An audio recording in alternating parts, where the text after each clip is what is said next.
This is the Township of Monroe Council meeting, June 24th, 2026. Call to order.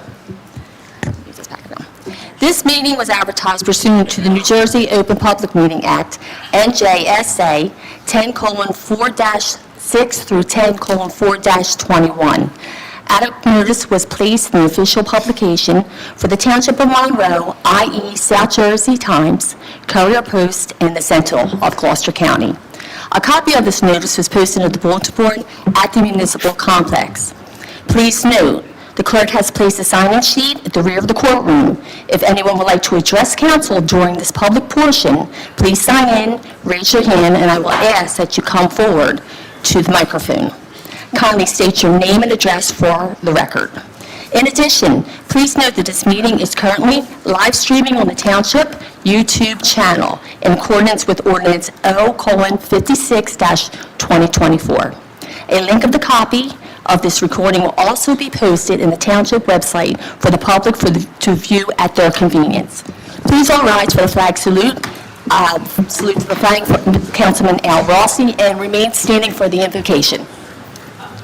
I pledge allegiance to the flag of the United States of America and to the republic for which stands one nation, under God, indivisible, with liberty and justice for all. As we gather here today as the leadership of Marlborough Township, we pray that we are ever mindful of the responsibility we have to render service to our fellow citizens and to our community, keeping in mind always the enduring values of life, exerting our efforts in those areas and on those things upon which future generations can build with confidence. Let us strive to continue to make Marlborough Township a successful community and lead with truthfulness, trust, and good character for the residents of Marlborough Township. Amen. Amen.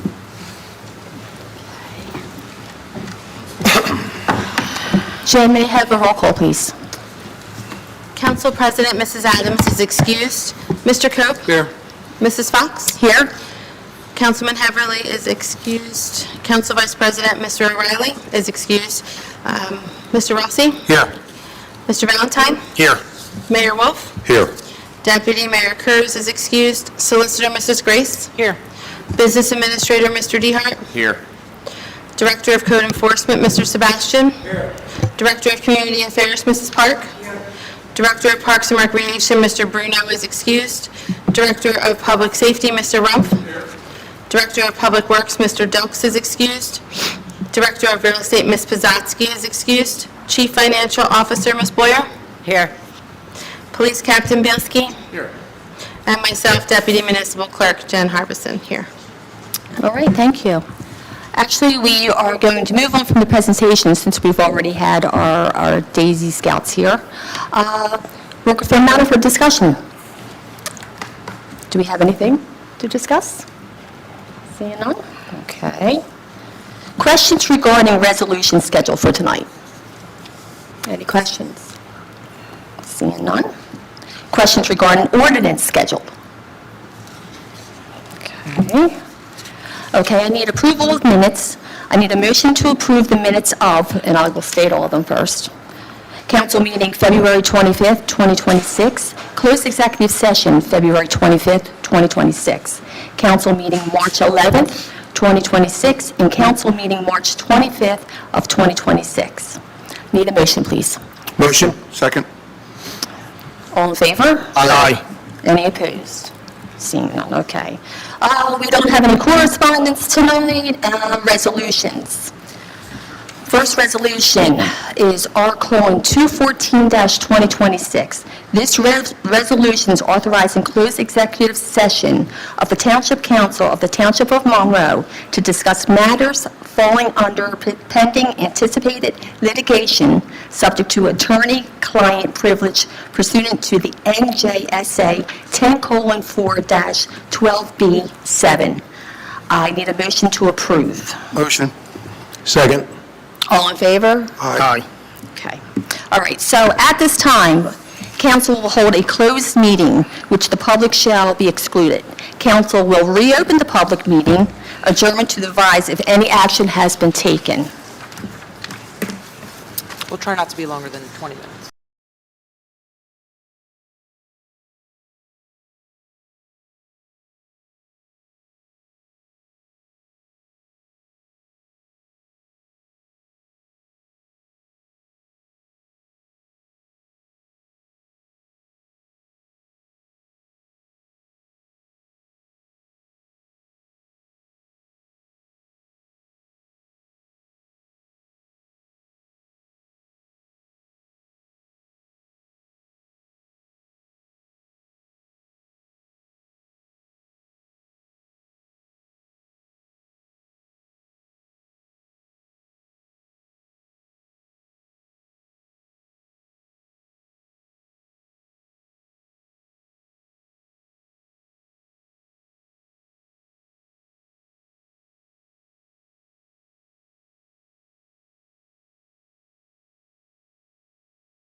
You want to bring it up? Yeah, sure.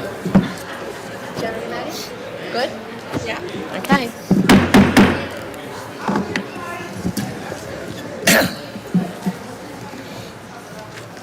We'll call this meeting back to order. It is now 7:26 PM. I apologize, it took a little longer. Council has taken no action in closed session. Okay, thank you. We will, Council has taken no action in closed session. okay. All right, moving on. We need a motion. I need a motion to open the public portion for the resolution scheduled for tonight. Motion. Second. All in favor? Aye. Anyone wishing to speak on resolution scheduled tonight? Would you come to the podium, please? Resolution. Resolutions. This is for resolutions. Okay.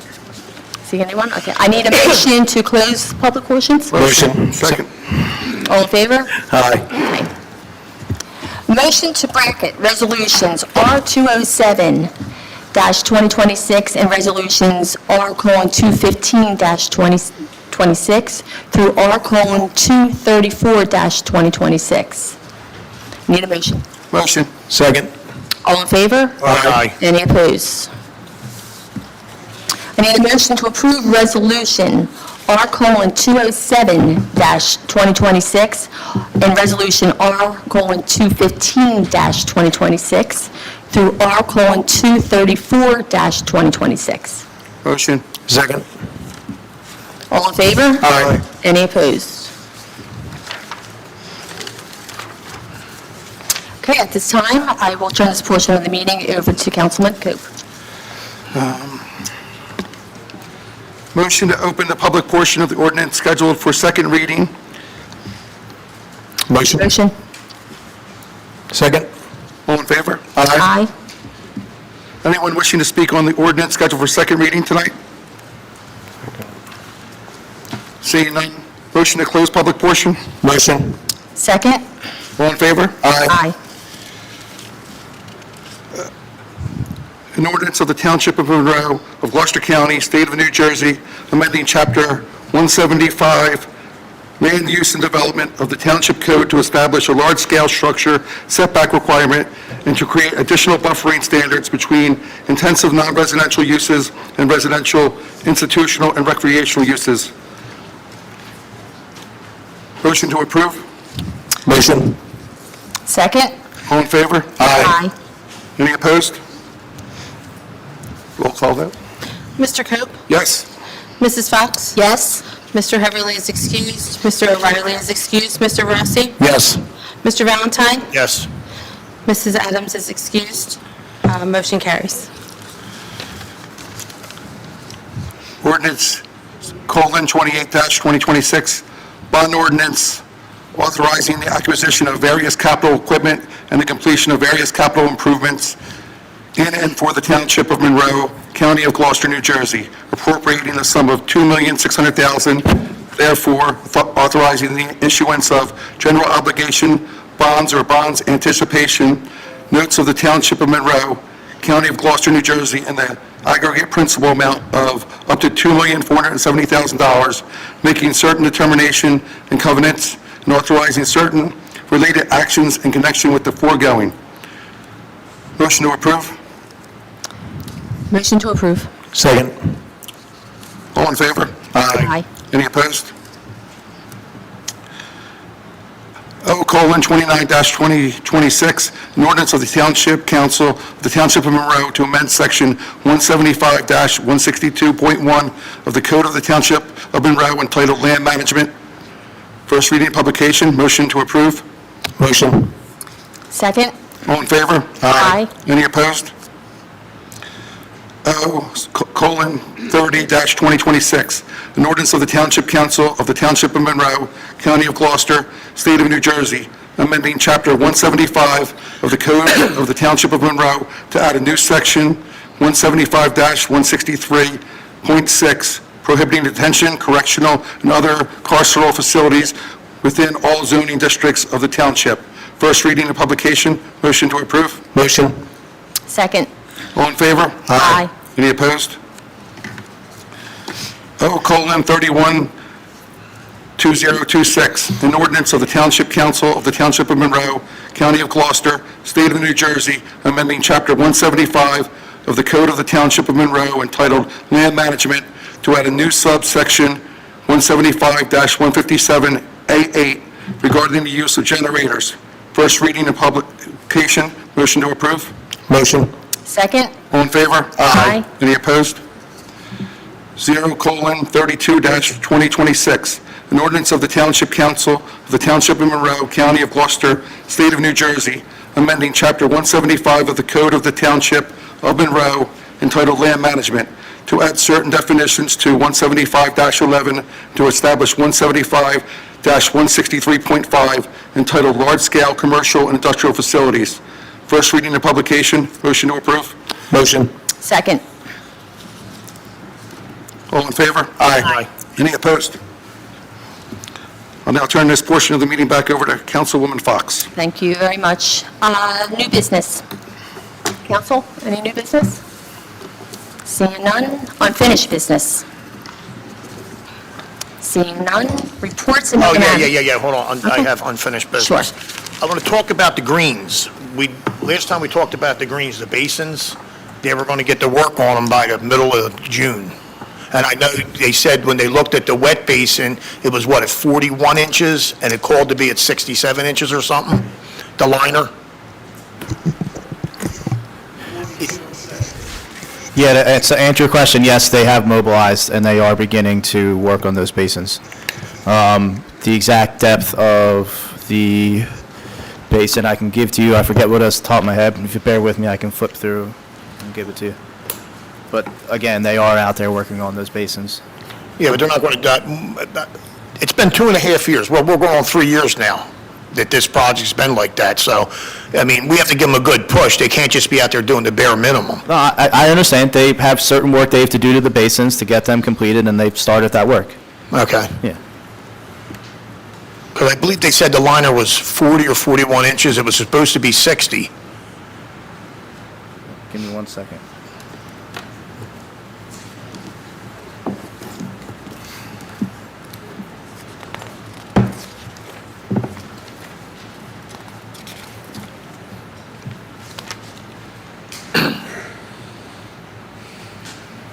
It's, should be 5 feet is the normal depth, 60 inches. Right. And it was at 48, so it was 12 inches short, 12 inches low. Yeah, and that's how we're losing I guess that's how we're losing the water through the basement, the level's dropping from the wet basin. For the wet pond, yeah, they're out working on the other basins right now. They have Okay. yet to begin the investigation for the wet pond to figure out why that's losing water. Okay, so that was a wet pond. Where are we on the dry basin that's been flooded for over Yeah, 2.5 years? They have equipment out there right now. They started to pull that silt out. With the rain that we had at the beginning of the week, they had to bring pumps back in to pump that level back down. So once that water's down all the way, they will continue to remove that silt and bring the sand in that they have to bring in.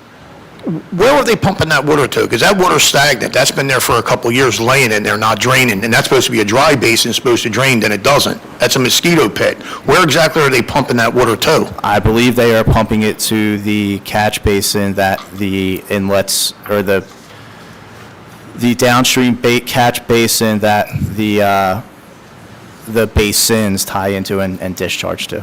That's where that water's going. Okay, and that's not going into our sanitary sewer, right? No, that's going into the storm system. Okay. All right, anything else, John? That's it? Okay. All right. Reports and other matters. Jen? Mayor Wolf? Yes, good evening, thank you. Monday, June 1st, I attended the regularly scheduled planning board meeting, nothing to report there. Saturday, January 6th, I attended a prayer vigil for a young 12-year-old boy, Xavier Taylor, who was a baseball player from Maple Shade, who was injured during a game, hit with a ball.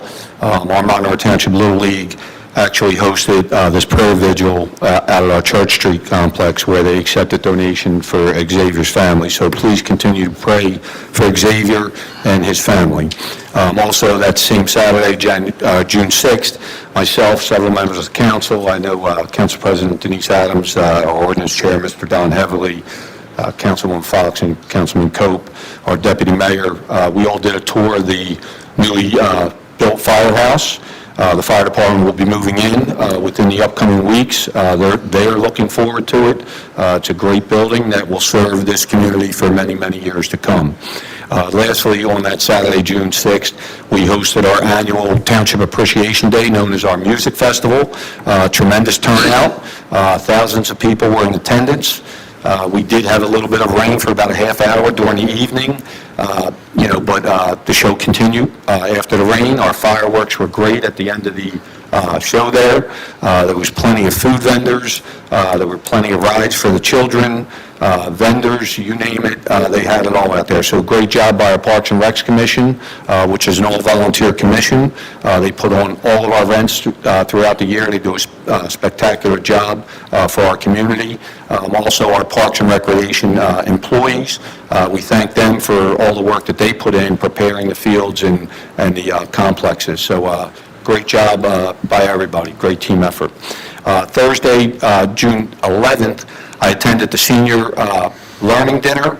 This is a dinner at the Pfeiffer Community Center for our seniors to educate them on how to properly dispose of medications, and several other topics are discussed.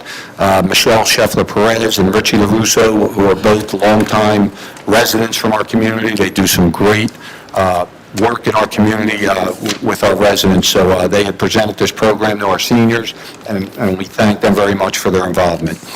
Sunday, June 14th, I attended the Holiday City Flag Ceremony and 250th celebration, along with Councilman Don Heverly and Councilwoman Fox. The residents there, they had live music, sing-alongs of patriotic songs. It was, as well as a poem that was written and then read by one of the residents there to honor America. It's always great to be at Holiday City for the events. They do a great job there. Also, June 14th on Sunday, I attended the tree planting ceremony for America's 250 celebration. This was hosted at our community garden, located directly behind the Monroe Township Library. It was hosted by the local faith communities, which is made up of all of our religious leaders from the various churches here in Monroe Township. It was very fitting that they planted an apple tree, so we look forward to watching that grow and blossom. Wednesday, June 17th, I attended the Williamstown High School graduation. I believe there was about 418 students that graduated that evening, so congratulations to all those graduates and best of luck in their future. Thursday, June 18th, I attended the Gloucester County Police Academy graduation, where we had two of our newest officers graduate that were hired back in February. They've been attending the academy since that date, since they've been hired. They are now ready for the streets. They have begun their shifts already. They'll be riding with their field training officers, so we welcome them. We will have a ceremonial swearing in, because they've already been sworn in when they before they go to the academy. But we'll do a ceremonial swearing in, most likely at our next council meeting. So congratulations to those officers. We wish them luck and a safe career.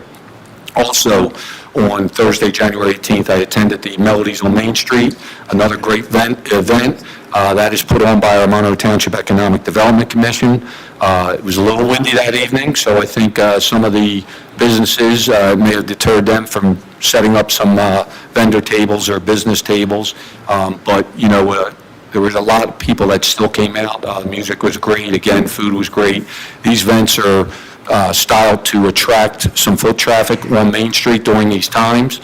Speaking with the business owners, they are very happy with Melodies on Main Street, as it brings a lot of business to them during those times. So if there's any other businesses that want to set up their tables, just get in touch with our Economic Development Commission.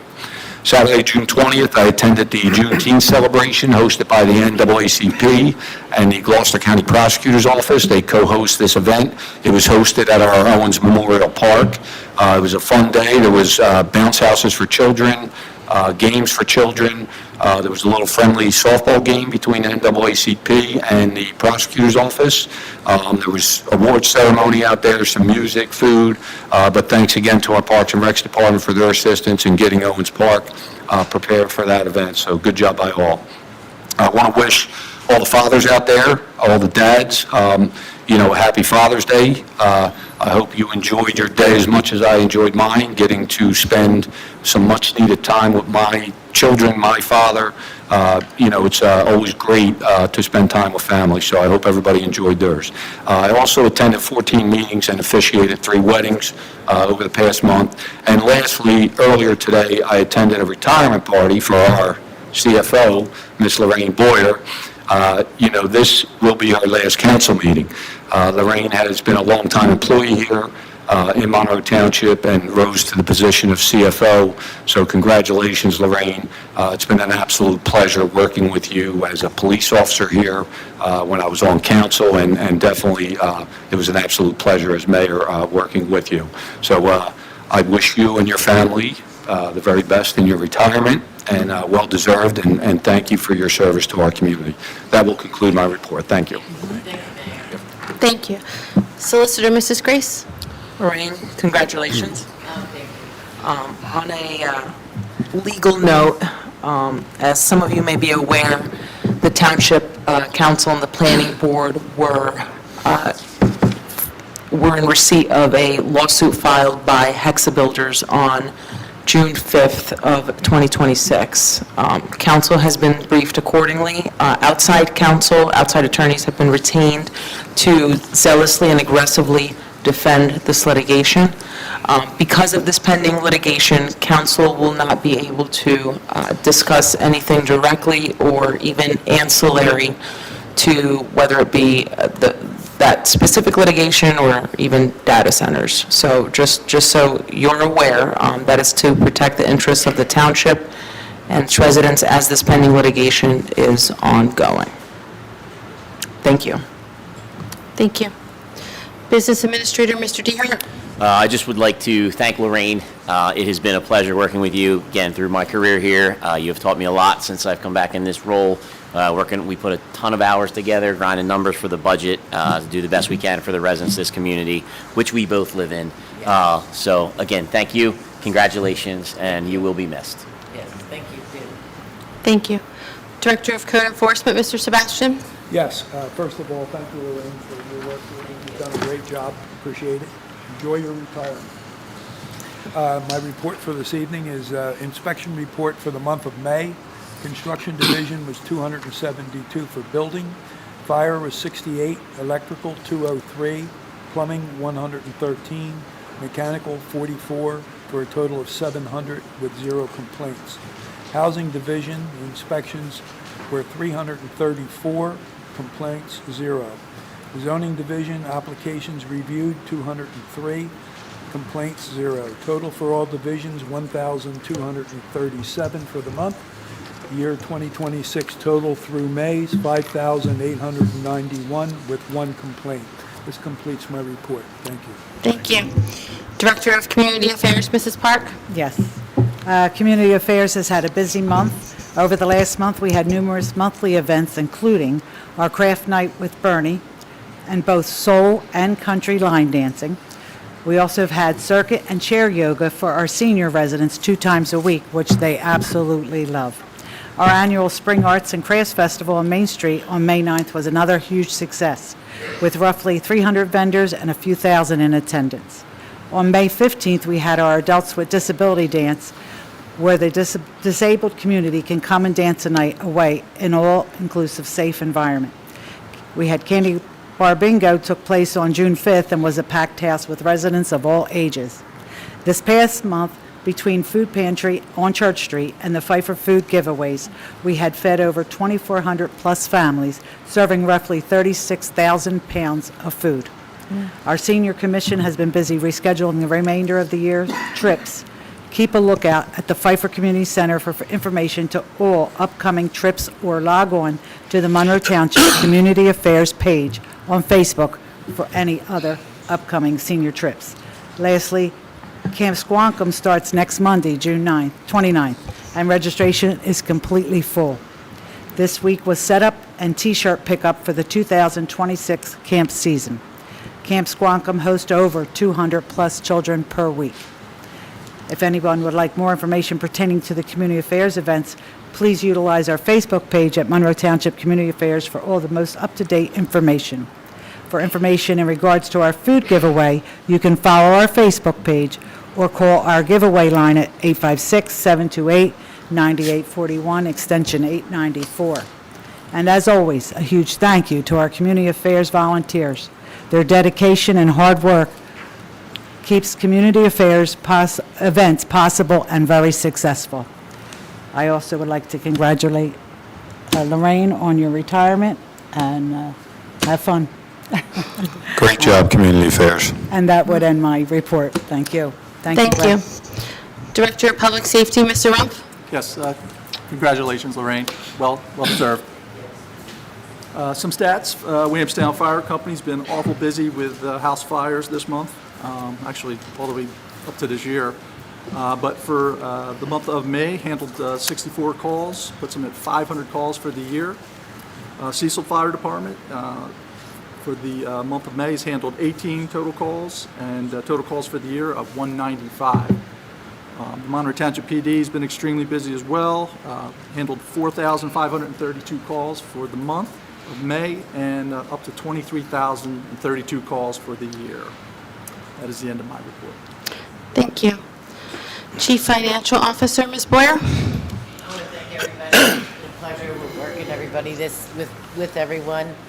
This was always the dream job, to come back to Monroe. I spent part of my time away, but it's been awesome. Jim has been fantastic, and the mayor and everybody to work with. And also I want to congratulate Sandra. She gave birth like yesterday. And she's already back. That's true. And I want to wish a lot of luck. Monica McBride is going to be taking my place. She's not allowed to sit in my office if I'm stopping by. Move out and sit at the other desk. But yeah, I want to thank everybody. And they had a wonderful surprise celebration for me today, which was so wonderful and so kind. So thank you, everybody. Maybe I'll see you in the audience. And Lorraine's next career will be stand-up comedy. I get in a lot of trouble. That's why I'm not allowed to have my book. Thank you. Thank you, everybody. It's been a pleasure. Captain Bielski. No report. Thank you. Mr. Cope. Congratulations, Lorraine. It's been a pleasure. Thank you for everything. That concludes my report. Thank you. Thank you. Mrs. Fox. Again, we're going to repeat, but congratulations to you, and well-deserved, and truly enjoy your retirement. You're welcome. Also, congratulations to the graduating class of 2026. As the mayor had stated, several of us did attend the event, and to see the graduating class and how happy they are, and just, they have a great future ahead of them. So congratulations to them on that. Also, thank you for Parks and Recs and Community Fair for all the events that you do put on, especially the Music Fest. It was a fantastic, fantastic affair, so thank you for that. And I just want to wish everybody a happy and safe 4th of July. And that will conclude my report. Thank you.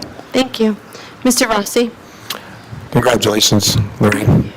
That concludes my report. Thank you. Mr. Valentine. On June 6th, I attended the Music Festival and Town Appreciation Day, great event, really good turnout. On March 16th, I attended the middle school graduation ceremony. Congratulations on your achievement, moving on to the high school. On June 17th, I attended the high school graduation.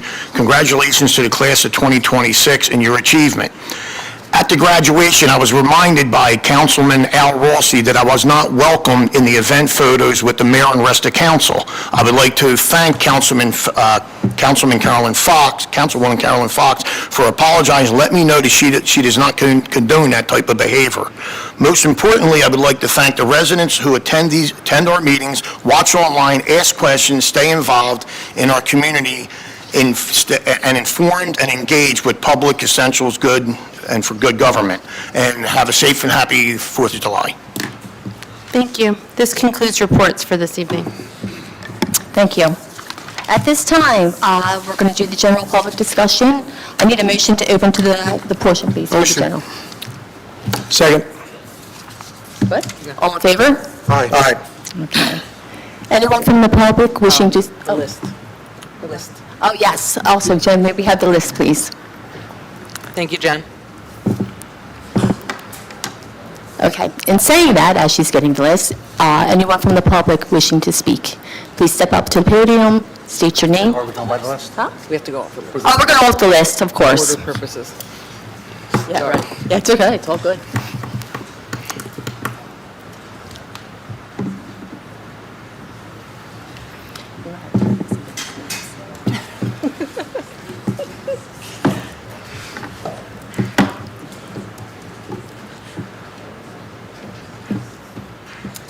Thank you, John. Thank you. All new here. Spell me that. Okay, the first person would be Everett Davis.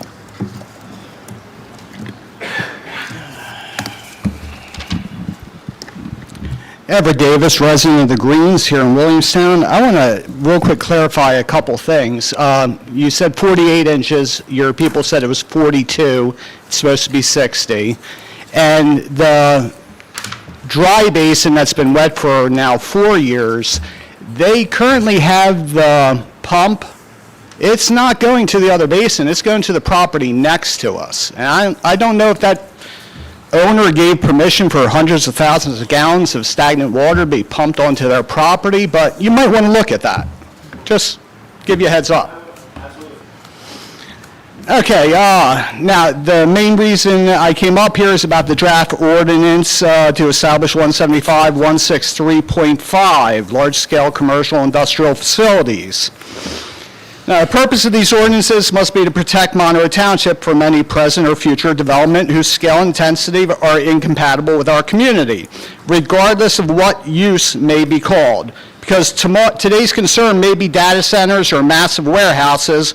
Tomorrow it could be battery manufacturing. The next year it could be cryptocurrency mining, hydrogen production facilities, waste transfer stations, chemical processing plants, or even industrial uses that have not even been invented. Residents should not have to fill these chambers every few years to fight the next proposal that threatens their quality of life. We should have laws in place today that protect residents tomorrow. I'm glad to see this ordinance.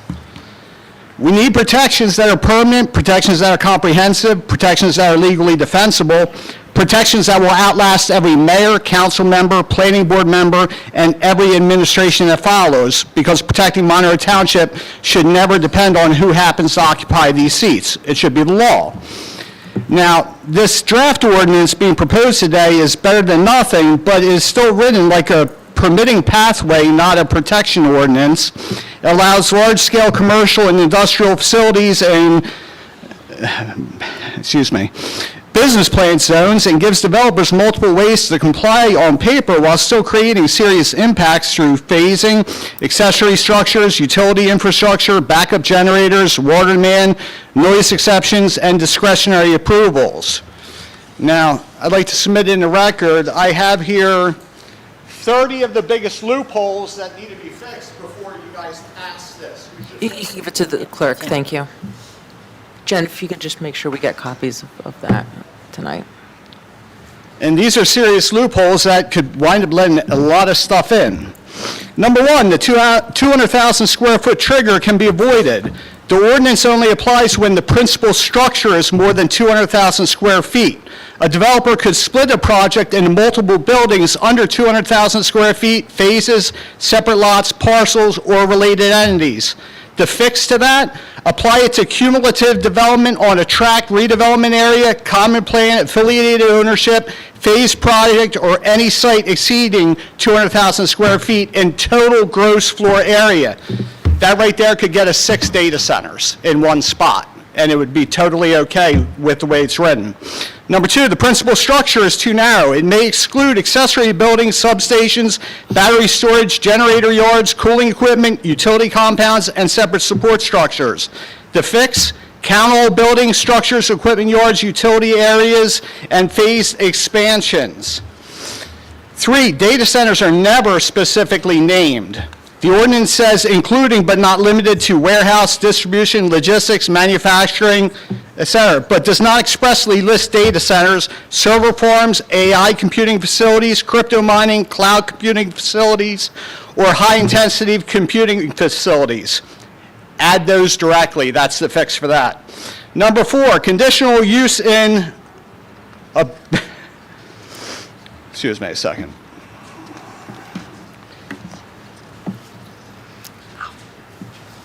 Conditional use in a BP zone means it's still allowed. This ordinance does not prohibit large-scale ordinance facilities, it creates hurdles.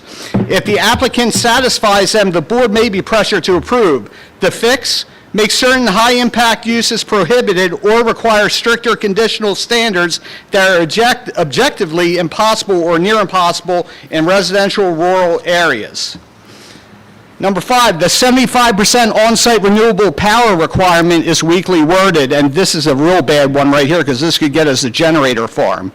It says power must come from on-site renewable sources, but then it says the applicant only needs a model showing 75% to be offset. Offset could mean credits, projected solar, partial roof arrays, or paper accounting rather than actual real-time power supply.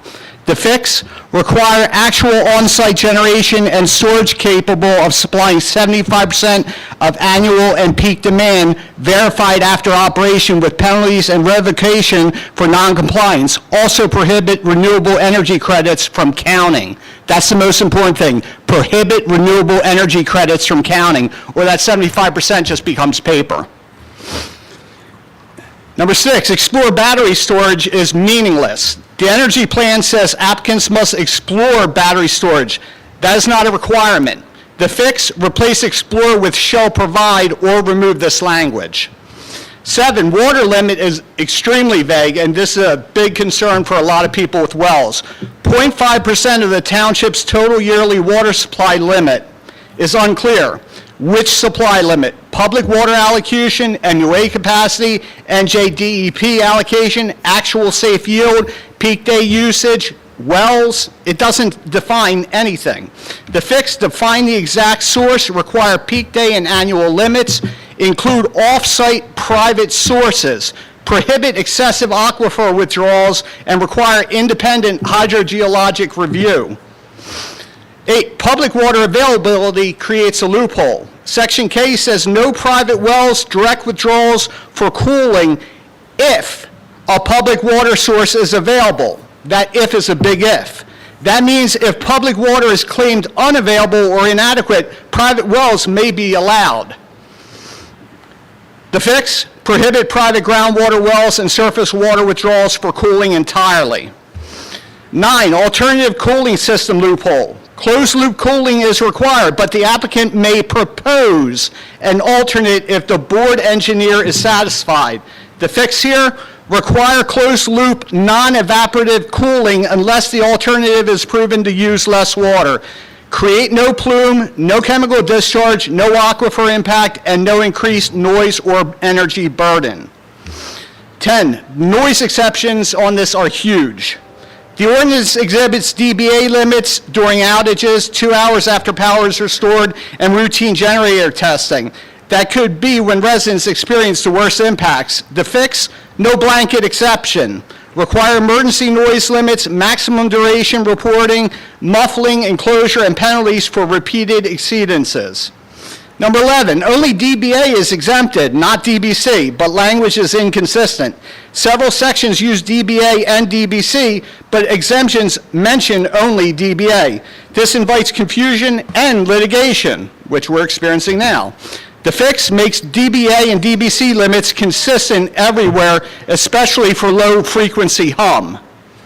12, as much as possible is unenforceable. Several sections say systems must limit noise emissions and visual impacts as much as possible. That is subjective. The fix, replace with measurable standards, decibel limits, emission limits, setback distances, wall heights, opacity percentages, and verified testing.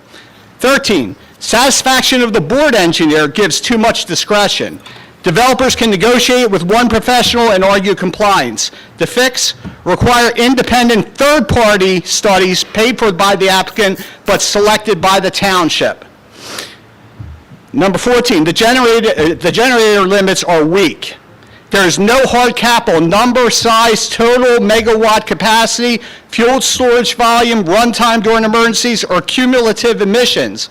The fix, add maximum generator count, total megawatt, fuel quantity, runtime, testing hours, emission standards, and minimum setbacks from homes and sensitive receptors. Number 15, fuel fossil backup generators are still allowed. Section J prohibits fossil fuel as primary energy, but backup diesel and natural gas, propane, and alternative fuels are allowed. The fix require non-combustion backup where feasible, or strict caps on diesel and natural gas backup. Number 16, substations are allowed on site. The ordinance regulates screening but does not restrict size, voltage, capacity, transformer count, or proximity to homes. The fix, add limits on substation acreage, voltage, transformer capacity, noise, electromagnetic fields if desired, setbacks, and prohibit new high-voltage transmission corridors. 17, underground power line exception is broad. Power lines must be underground unless prohibited by the utility provider.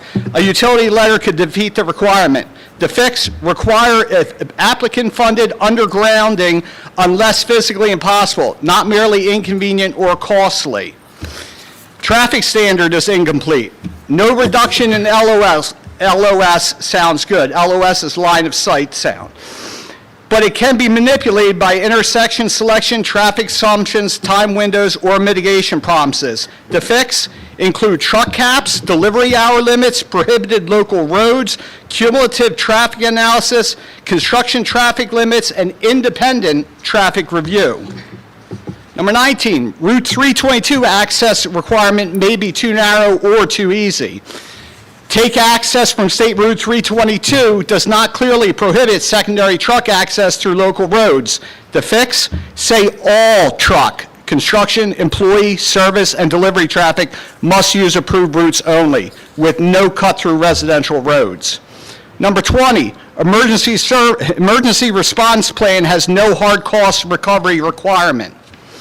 It requires a plan and training, but not equipment, staffing, specialized apparatus, hazmat capacity, foam containment systems, battery fire response tools, or annual municipal reimbursement.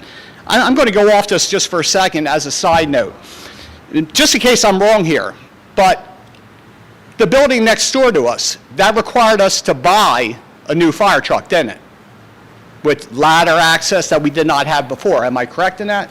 No, it was something that was recommended by the fire departments at the time, just to give us reach up there. Okay. In 1983. Now, if a building requires equipment that we don't have, who pays for that? Depends what kind of agreements are made. Okay, because And they're, again, I think that, when you spoke before about the fire profession, I do have a little bit of knowledge there. There's a mutual aid is something that's used all over around here. Where other But we towns had- come in and help. Where exactly. We had that large vacant warehouse fire, and multiple entities came to support that, just like we go when they have that same issue. And I say we because I am still a member of the volunteer fire company in this town. okay. Now, do any of these towns, let's say, worst case scenario, we get a data center. Do any of these towns have hazmat capabilities that we could rely on for possibly weeks on end?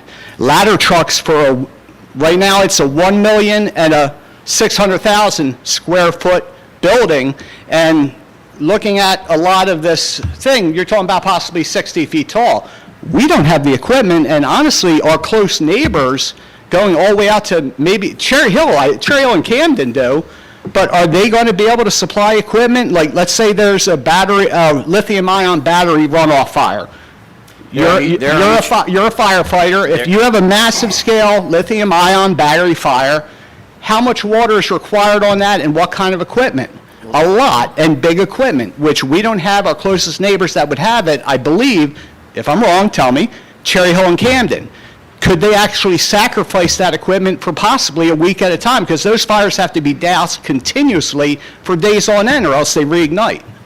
So the county sets up mutual aid agreements with other counties because it's not just Monroe, right? It's the entire county that works together, the entire community of South Jersey. When I was fire chief, we had a structural collapse. We had to call Rescue 1 in from Trenton. The state police sent their unit in. We can't possibly have every resource for every emergency that's happened. That's why a community like ours, like South Jersey, relies on others to have specialty training Some of the career fire departments around have specialty training, and they join together and have different task force and teams to come respond to those type of incidents. Okay, I'm glad you said that, because the fix on this is to add a public safety impact fee. Host community agreement, escrow requirement for fire, EMS, police, hazmat equipment, training, inspections, and emergency response. Because a fire like that, data center catches on fire, the pollution that would wind up being put into the atmosphere, not to mention that waterway directly behind that property, would be immense. We would be suffering for that for years. We'd be on the news for months about it. 21, something that's not really covered here at all. The decommissioning has no financial guarantee whatsoever. There's a decommissioning plan, but no bond, escrow, letter of credit, or inflation adjustment. The fix here, require a decommissioning bond equal to 125 to 150% of estimated removal and restoration costs updated every 3 years. 22, the enforcement in this entire ordinance is weak. The ordinance requires studies and reports, but does not clearly state penalties, permit suspension, certificate of occupancy revocation, daily fines, independent monitoring, or shutdown authority. Fix, add continuing compliance requirements and allow revocation and suspension for violations. 23, annual sound studies stop after 5 years. Why is that? Noise problems can increase after equipment upgrades, tenant changes, expansion, or just aging equipment. The fix, require annual studies for the life of the facility, plus testing after any equipment change. 24, materially increase baseline noise is vague. Section G says no material increase unless approved. Section L allows up to 5 dBA increase near residential uses within 500 feet. Those conflict. Fix, pick one strict standard, prefer no measurable increase above baseline at any residential property line or sensitive receptor. 25, 500-foot residential noise trigger is too small. Low-frequency data center noise can travel farther than 500 feet. Just ask anybody in Vineland. The fix applies noise limits at all property lines and at all sensitive receptors within at least 1 mile. 26, 1,000-foot setback may be weakened by wording. It applies to the facility and on-site power generation, but utility lines, fiber lines, and security stations are excluded from the 150-foot setbacks. It's unclear whether substations, switch yards, battery storage, cooling towers, fuel tanks, or transformer yards are fully covered. The fix specifically includes substations, switch yards, transformers, generators, battery storage, cooling systems, fuel tanks, truck courts, loading docks, and outdoor equipment. Number 27, almost done, sorry folks. Buffer can count as setback. The 100-foot landscape buffer may be part of the required setback. That weakens the separation. The fix, require the buffer in addition to setbacks. 28, existing vegetation can substitute for required buffer. This allows the developer to claim woods are enough even if seasonal, thin, diseased, or later removed. The fix, existing vegetation may supplement but not replace required berms and evergreen screening. 29, visible from public roadway misses residential views. Some screening standards focus on public view, not homes, backyards, or adjoining parcels. The fix, requires screening from all residential uses, residential zones, public roads, parks, schools, and adjoining properties. And finally, number 30, no prohibition on future expansion. A developer could get approval, then later add buildings, generators, substations, cooling systems, batteries, or tenants. The fix, require an expansion, tenant change, energy increase, water increase, generator increase, or equipment replacement to undergo full amended site plan and conditional use review. They're the 30 loopholes I found in that draft. And yeah, I went to college, but I didn't graduate. I'm not a land use expert. If I could find those 30, I guarantee you somebody like Jim Maley can find a hell of a lot more. Sorry for saying hell. I don't want to get yelled at. Finally, what the township is in real need of is a public benefit and cost recovery ordinance. I'm not going to read this because that would be 3 more pages, and I feel the daggers being stuck at my neck now. But basically, a burden A public benefit and cost recovery ordinance a public benefit and cost recovery ordinance should be established for all current and future development in Monroe Township when it comes to any industrial development in our community. This ordinance should address the following: no medium or heavy industrial use or redevelopment project shall be approved unless the applicant demonstrates through independent studies conducted by qualified third-party professionals approved by the township that the study will provide a substantial net public benefit and that all present and future costs associated with the development will be fully borne by the developer and not transferred to the residents or taxpayers of Monroe Township. If we had something like this on the books right now, we would not have to worry about data centers, battery storage. We wouldn't have to worry about any type of heavy industrial that would cause this room to get flooded and people to be yelling at you. We need an ordinance like this. If that's included in the information I put up there. Plain and simple, the draft ordinance, it's a great idea. I'm glad you guys took a lot of things I've been yelling about for months, but it has way too many loopholes. The loopholes have to be closed. It's all in the paperwork that I gave her. That's it. That and really stay on Hovnanian, because I have one other question concerning the Greens. What happens when he only does work on Phase 3 and doesn't address any of the Phase 1 and 2 bond issues that you guys walked through? I know Heverly went through, he got a punch list. What happens when he only does the Phase 3 requirements so he can get that bond money back like he got Phase 1 and 2, and doesn't address 1 and 2? We would pull the maintenance guarantee that's currently posted for phases 1 and 2 and have a contractor complete that work. The township would do that. Okay, because his timeline that he gave us, I mean, he even scheduled the bond release for October, and I forget the exact date. I thought that was pretty cocky on him that he's scheduling the bond release to us. So in October, when that bond release happens for Phase 3, if none of Phase 1 and 2 are addressed, you will start taking action and hit him on the maintenance portion that's left on those bonds? It's a 2-year bond for the maintenance. To answer your question, it's a 2-year maintenance bond. We will stay on Tim to make those repairs, yes. And if he becomes negligent and then in doing those repairs, then yes, we will pull that No, bond. he's already been negligent for I understand. years. I get it. We have to put him on notice that there's repairs that need to be made. Okay, and give him when are we timeline going do to those put him on repairs. notice? Because we were supposed to put him on notice, I think it was 3 or 4 meetings ago. Yeah. We have the draft punch list, so I'm going to be distributing them to all parties involved and get that moving. His intent is to come through while he's completing Phase 3 and complete the current maintenance repairs for Phases 1 and 2. Okay, because just recently I was counting sidewalk pieces. I'd say probably 35 to 40% of the sidewalks have to be replaced. I don't see him doing that. He couldn't afford to pay the asphalt guy for months. That's why the roads weren't top paved forever, and that's from the asphalt guy. That's not me guessing or expounding on something. That's directly from the owner of the asphalt company. The reason he didn't do it months earlier was because he wasn't going to get paid. He waited till he had cash in hand. I'm worried that the concrete contractors are going to be the same way, and only Phase 3 is going to be done. So you guys are going to be on top of that, you said, right? Yeah, that's the Okay. reason why the maintenance bonds are in place, is to make All right. sure that work gets done. Fantastic. Thank you, Mr. Davis.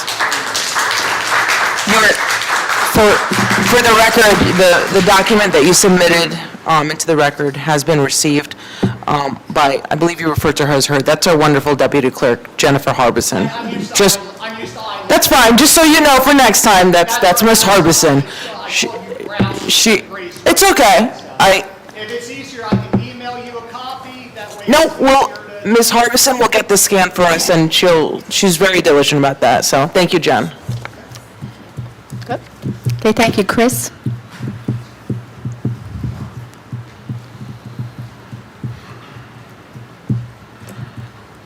All right, Chris Stockman, Williamstown. Man, after all that information we just took in, there's a lot to be done. I gotta say, when we first started here getting really riled up about this data center fight, at first, I came into this really focused on the data center. But then I really stood back for a minute and kind of tried to take other aspects into this. The township-wide data center ban, that's all good and everything.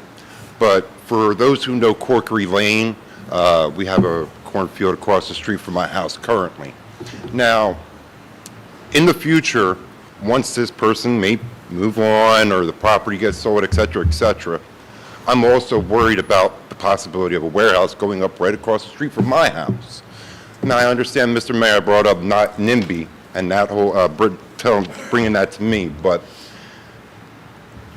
I like that you're trying to do something about our concerns. You're trying to address our concerns, the 200,000 number that Mr. Everett gave and how that could be exploited.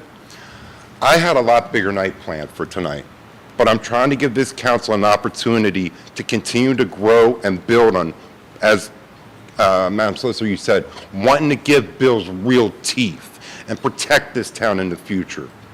Now, I see tonight that on ordinance that Mr. Valentine, I wanted to bring up addressing nuclear power is being addressed. That was also part of what I had.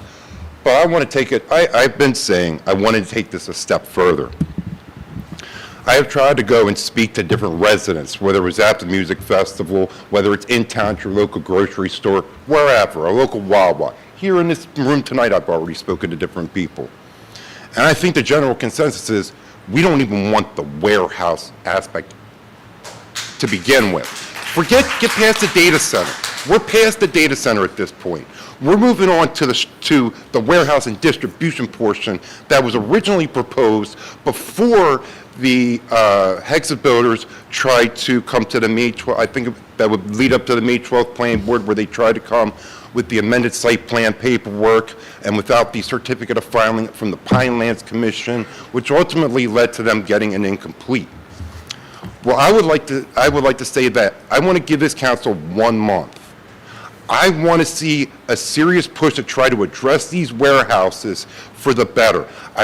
My ordinances would have cut this to 40,000 square feet. So instead of the 200,000 number that was mentioned, I want to take it further down because then we're just limiting the capabilities that these places have and exploiting these different loopholes that may be the 30 different loopholes Mr. Davis brought up. I think you can nip this all in the bud by addressing the root of the expansion, because that's essentially, I'm sorry that I'm saying this in a rather wild way, but the possibility of the expansion. Now, as far as, the different parts, you addressed the nuclear portion, the nuclear waste. I would like to see stricter enforcement penalties put in place for if they break the rules. I heard a number floated around of 2,000. Well, let me say, for a multi-million-dollar developer like Hexa, that's a slap on the wrist. That seems like an insult to every person in here who's been coming here fighting. If we do try to create different rules or boundaries or ways that we can fight it, we need to make the fines a little bit more stricter. I would impose between 10 and 15,000 if we want to make them know that we mean business. So, like I said, I would like to see this council make a gesture to this town that you want to hear us about warehousing. You want to maybe try to ban it all together, like you did with data centers. If you could do it with one, we could do it with another. But now, let me the one other point, the one other elephant in the room. The $300 million prerogative writ lawsuit we're all facing. Now, Madam Solicitor, I don't forget how gracious you were when you commended me on time of application, and I appreciated that because you showed that me doing this homework was actually working. What I propose is that when you do go to this court case, there is something in New Jersey called time of decision. Now, for anybody in this room that doesn't understand what time of decision means, that means that when the judge goes to make his ultimate decision in court and rule on whether to be in favor of us or be in favor of Hexa, correct me if I'm wrong, and if you can't, I understand, but must they take all of the rules that we have up until that date into account when making the decision on the ruling? If you cannot comment on that, I totally understand. I can't comment on that. Okay. That may be our ticket between them not coming with the proper paperwork to the Pinelands Commission, not having the amended certificate of filing on May 12th when they came before the planning board, bless you. They proved that their application was deemed incomplete. Now, by the time of decision rule, that incomplete status may be our, between time of decision and this and that, those two things not being done, may be our way of defeating this prerogative writ. Letting Hexa know we won't be bullied and that we are going to do everything like you said we can to give these bills teeth. So please, I know you mean the best for this town. The things that I have given you, I know you already know. So we should beat this case and not have to worry that we're going to have an AI data center forced on us against our collective will, which is essentially what they want to do. They're fighting our challenges on our bans, saying that our bans are basically arbitrary and capricious to a certain extent because one addresses Hexa specifically. Thank you for just hearing me. I would like to say, please, I would like to see some serious movement and some serious discussion on the, this is not Hexa. This is warehousing into the future. I don't want to kill good business, as Councilmember Heatherly said at the last meeting. This would not go after things that are already here. This would just protect us going into the future, giving us some teeth, as you say, but giving us a chance to debate this and properly defend it before we're in this position again. Thank you. Thank you. Linda Sullivan?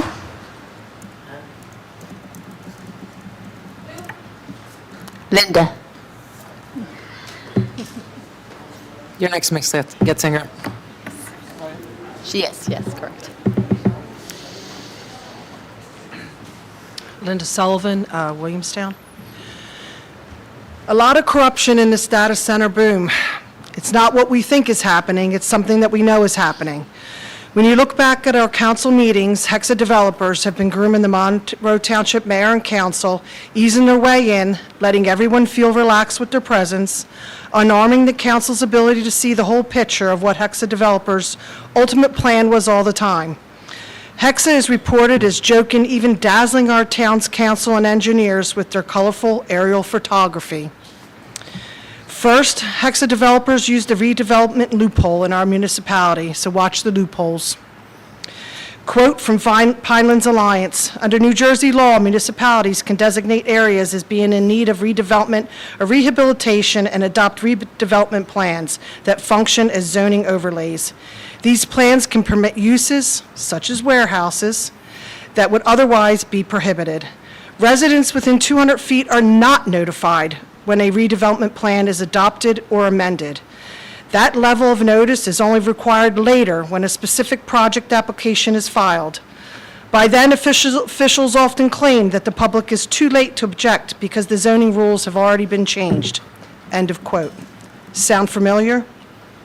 Hexa developers started in September 2019 with Resolution R-221-2019, declaring that the area is in need of redevelopment, to December 23rd of 2025, when residents living within 200 feet of the proposed 1.6 million square foot warehouse are given notice of the January 8th, 2026 Planning Board meeting via certified mail.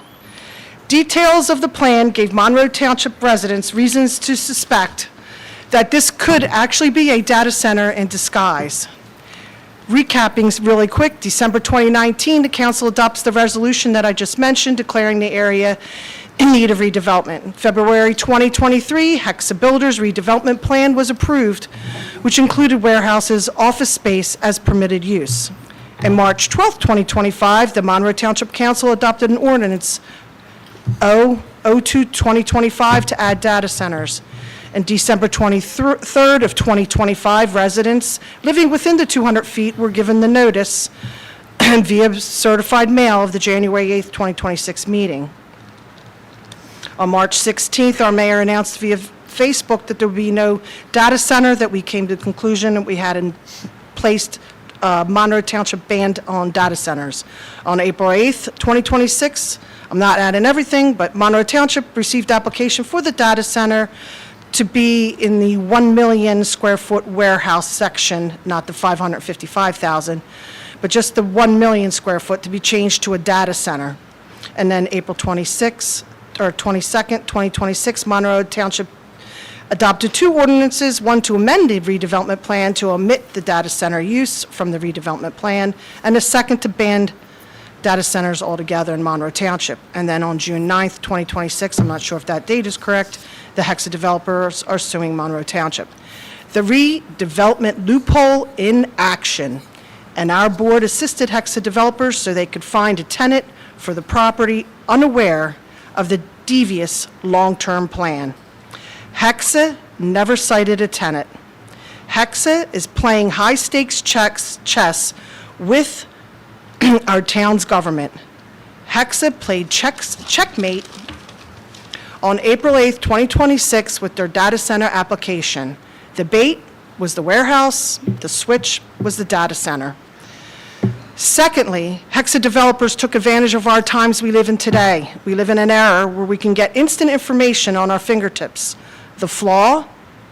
There's no one communication vehicle platform to get communication out to the public in a public notice forum. It just doesn't exist. Unless we use mailers, which was brought up in a council meeting at one time, but the cost was an issue. Social media and a sign on a corkboard do not prevail. The slow molasses of public notice is still in progress, as the majority of Monroe Township residents are still unaware as these events are unfolding. Thirdly, Hexa developers knew all along what their end game was: a data center. Just like Vineland, chess moves with their town council, no public awareness, application for a warehouse approval, then bait and switch, checkmate, a data center. The public ill-informed and too late.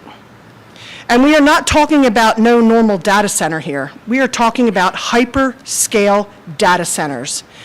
These are not clean, quiet, or low-impact facilities. In reality, it functions more like an industrial power and cooling plants, with consequences that ripple far beyond municipal boundaries. Our municipal government is not equipped to evaluate or regulate the regional environmental impacts of a hyperscale data center. It is these intense environmental demands, especially for water, energy, and land. An OPRA request for water usage at the Vineland Data One facility, they reported a usage of 2.2 million gallons of water a day from the aquifer. Again, 2.2 million gallons of water a day is what they're self-reporting. I see no mention of how much clean drinkable water from our Kirkwood-Cohansey aquifer is allowable by any residential or commercial entity. How much is too much? Then subtract the 2 million gallons of water a day from that number and add that to the ordinance, reminding you that our area has been under severe drought conditions with water restrictions over the last several years, and Vineland's Data One is only 1/3 built, and that's what they're reporting already. And what happened to the, what happened to the beaver and coyote that a resident had picture of at this redevelopment lots? I don't know what happened to that. That's all part of the environment. And lastly, to try to enact an ordinance that limits residents from speaking up and participating in government process in our town and silencing council and mayor responses, or from engaging altogether, is a total obstruction of public participation in local government. First, we get blamed for not showing up, to now trying to shut the public up and stronghold the board from responding.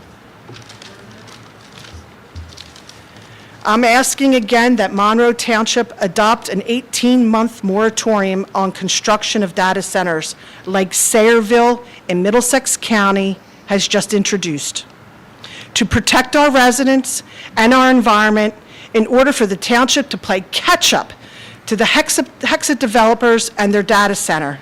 And again, still, no tenant is known, at least not publicly.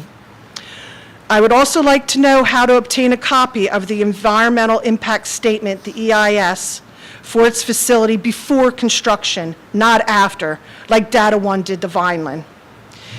If there is no EIS, I implore council to get one ASAP, again, before construction begins. The council has done enough damage to the public, your residents who elected you deserve to know before construction. And then again, I want to add that most of the stuff that Vineland doing, they all self-report. They self-regulate themselves. I think you, in the ordinance or however it is legally, they're putting a data center in, there's no self-regulating. You need to form a committee here in Monroe Township that's going to have I wasn't ready to speak this, I wasn't prepared, but that have the required professionals to regulate what's being done, and to have them regulate the data center, not the data center regulating themselves.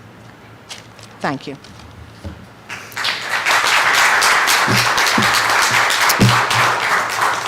Ave Maria.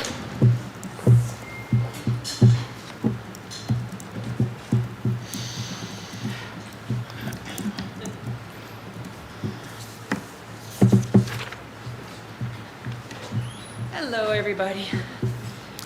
Ave Maria Getzinger, Monroe Township. I'd also like to say congratulations, Sandra. And Thank you. I want to thank you. I wasn't here the last meeting. I'm hoping you weren't either. But I want to thank you for being here and being literally on the front lines 2 meetings ago, right after the Hexa person was here. And it was a rough meeting. And you were a week past due. I heard you say that. And that is amazing. And I just want to say thank you. Because you put yourself and your unborn child under way too much undue stress. And you took it on almost completely, entirely on your own shoulders. Because not everybody was here, and you were literally taking it all. So I just want to say thank you, because that's a lot, you know? It's not like having a cold. You are pregnant, and not just a little pregnant, you are a lot pregnant. So thank you.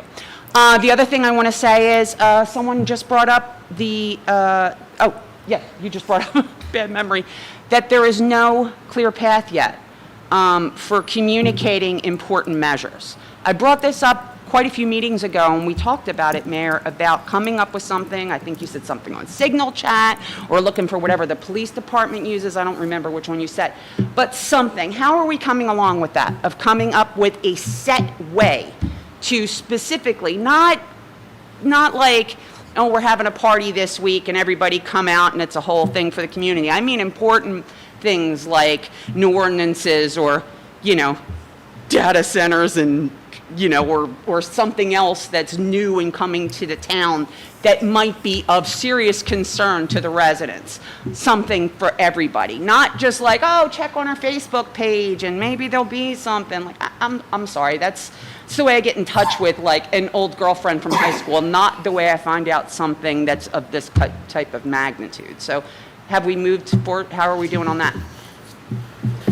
I did speak to our emergency management coordinator about the Everbridge system that we have. We have to be careful with the way it gets used, because it's not our system, it's run through the county. Okay. I do know he has, on social media, I know we're all shocked, has been criticized for the messages that go out for road closures and stuff like that. So it has got to be something that we make sure the county is willing to let us do for local notifications of this matter. Again, it's I think a unique thing. Sandra might be able to speak more to it, because, the law, and I know the mayor has spoken to our assemblyman about trying to get the law changed so that there's more requirements and teeth to get this notice out.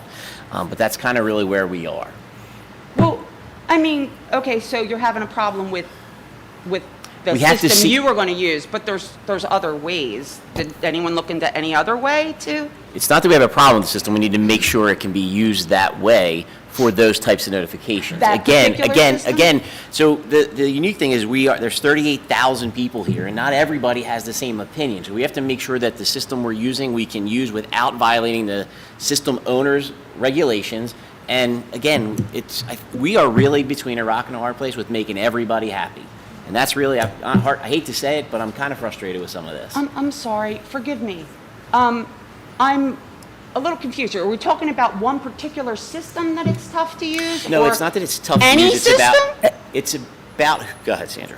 So I think I'm not going to speak for Jim, and you can correct me. There's a specific, we'll call it a software, right? A specific software system that's used to disseminate information across the public. That is governed by, it's the county system effectively, so we have to make sure that not too many notifications are going out, or that the notifications are strictly based on specific information that they're okay with. Now, I know that notwithstanding that specific county system, there's internal notifications that are going out now via social media, right? Via the Township of Monroe social media page. And then alongside that, I believe Jim and team are looking into potentially other systems, not county-owned, but other methods that can go about disseminating that information without causing disruption, let's say. And And residents have to opt into the system. Correct. Yes. Yes, Oh, obviously. correct. Obviously. So Which there's- is totally voluntary. There's several lines in working in parallel. I think specific to the county system, Jim was saying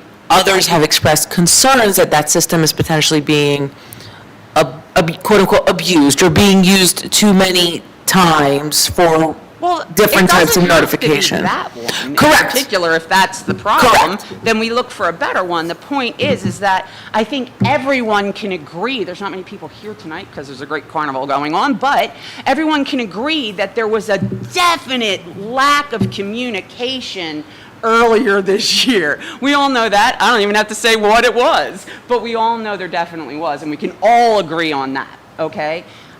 So I'm just looking for a much better way. Like the mayor said, it's not financially possible to just every time something comes up, send certified letters out to everyone or whatever. I understand that. So that's why I suggested that there might be some other way, and it's been a few months and I don't see anything. So you're just like, are you actively working on it, or did you come up with any other ways, or you're just looking at that one? You don't have to answer now. I'll get back to it the next meeting. I could tell you this, obviously, we are obligated by law to publish certain things, and they are published in accordance with the law on our website, right? We've taken some extra steps because the request was to start using social media. We've been publicly posting on our social media every single ordinance, resolution that is prepared, as well as the agendas that is live. So we've taken those steps. The problem with the system that we currently have and utilize, which is a very good system, again, the problem becomes if you inundate that system, people no longer pay attention to it. And I guess the best example I can give you is the state police control the Amber Alerts, right? And there are strict guidelines with putting that out because the state police do not want to overdo it with maybe some not sensitive Amber Alerts, we'll call them, because when they put out an alert, they want everybody to pay attention to it. And if you start inundating these systems with not serious enough stuff, then it becomes inundated, people stop paying attention, and then it loses its purpose. So the system that we have, that is a countywide system that all the municipalities utilize, you can opt in for certain things. We are getting some complaints from residents that they're receiving too much stuff, and I don't really believe that a lot of stuff goes out on that, like Jim said, road closures, things like that. It's more for emergency purposes. The ordinances, things like that, are more of the websites, social media. If we were to do mailers, it would be extremely costly to send out mailers because there is business every other day in this township where a new business comes in to discuss things. There are new ordinances that come up each and every meeting. Right now, we're fortunate we're only meeting once a month in our summer months, as always, but we usually meet every 2 weeks. So again, if you're doing mailings to 38,000 residents every single 2 weeks, it's a huge Mayor, I don't want to be undertaking. rude and cut you off, but I just want you to save your breath, because we already went over this a few months ago, and I understood it then. Okay, I even alluded to that just now, that we talked about how, like, to send it out, it wouldn't be financially, all that stuff. So I'm just seeing where we are on coming up with, and we went over, when I brought this up, you two went over and you said, well, maybe he can look into it, and he said, oh, okay, I'll look into it, and I was just seeing where, or maybe coming up with another possibility. All this stuff was said before, I'm just saying, where are we on trying to find another way? Because what we have isn't working well enough. I'm not saying it has to be that thing, whatever the thing is that you're talking about, I'm not familiar with it. It could be a different thing. I'm just saying maybe we should come up with a different thing because people still aren't getting notified. I am like literally relying on maybe occasionally someone from the town like texts me and says, oh, did you see this? You know, and I have to remember to look to see if the posts come up. So every day I just have to look at the Monroe Township Post to see if anything on Facebook, like that has to be the first thing I do in the morning with my coffee. I'm just looking for something better. If we can't use that system, let's come up with a separate one, you know, and the people that get bothered with too much information don't have to sign up for it. It's as simple as that. If they don't want to be, if they think they're being over-informed, then they don't have to opt into it. But the other people who think they're under-informed can. That's all I'm saying. We can address this in another meeting. I wanted to ask Sandra another thing. Where are we on the thing that I brought up before about not having the detention centers in our town? That was an We did a ordinance first reading earlier tonight. Oh, really? I'm sorry, I didn't understand what you said. A lot of times it all sounds the same, God's honest. Sorry about that. But that's It's great. ordinance It's on the- 30, 2026. I'll go back and look at it. That's beautiful. Thank you so much for that. I think there was one other thing. I forget what it was. Oh, wait. I don't know if I can bring this up tonight or not because of what you said, but it doesn't have to do with our town because we already banned data centers and we're doing all that we can. So moving forth from that, it is about data centers, but it's not about our town. Am I allowed to talk about data centers as a whole in the state of New Jersey? Listen, I won't limit your speech, just keep in Okay, I'll mind that just throw it out there there's, because, I mean, the court case is what, in July, I think?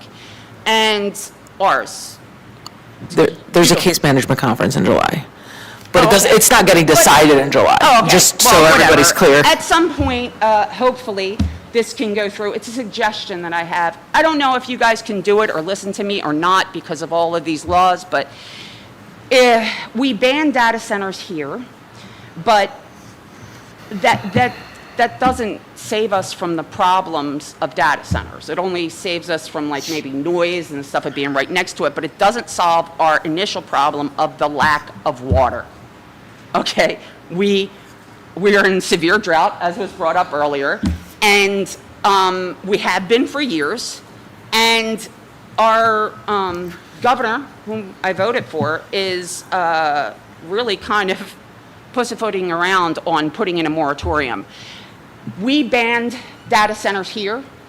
Several other towns now have done the same thing, but bans aren't enough. Not when places in Vineland and stuff are, like, if one of us is safe, just because we ban it here doesn't mean, oh, well, we're safe. We're not in a bubble. I think now we all know about the aquifer. You know, we never thought about aquifers before, but now in the past few months, we're all very aware of what aquifer we sit on and that we share it with a large amount of New Jersey. If they have data centers going up, it's taking our water too. Our wells are going to go down. It's going to affect us. And we can't even say anything about it over there unless there's a statewide moratorium. And what I was going to bring up, Mayor, is this is to you. Or if it can't be done until after the election and for some reason you don't win, then I throw it out to you, Mr. Valentine, so I hope you're listening too.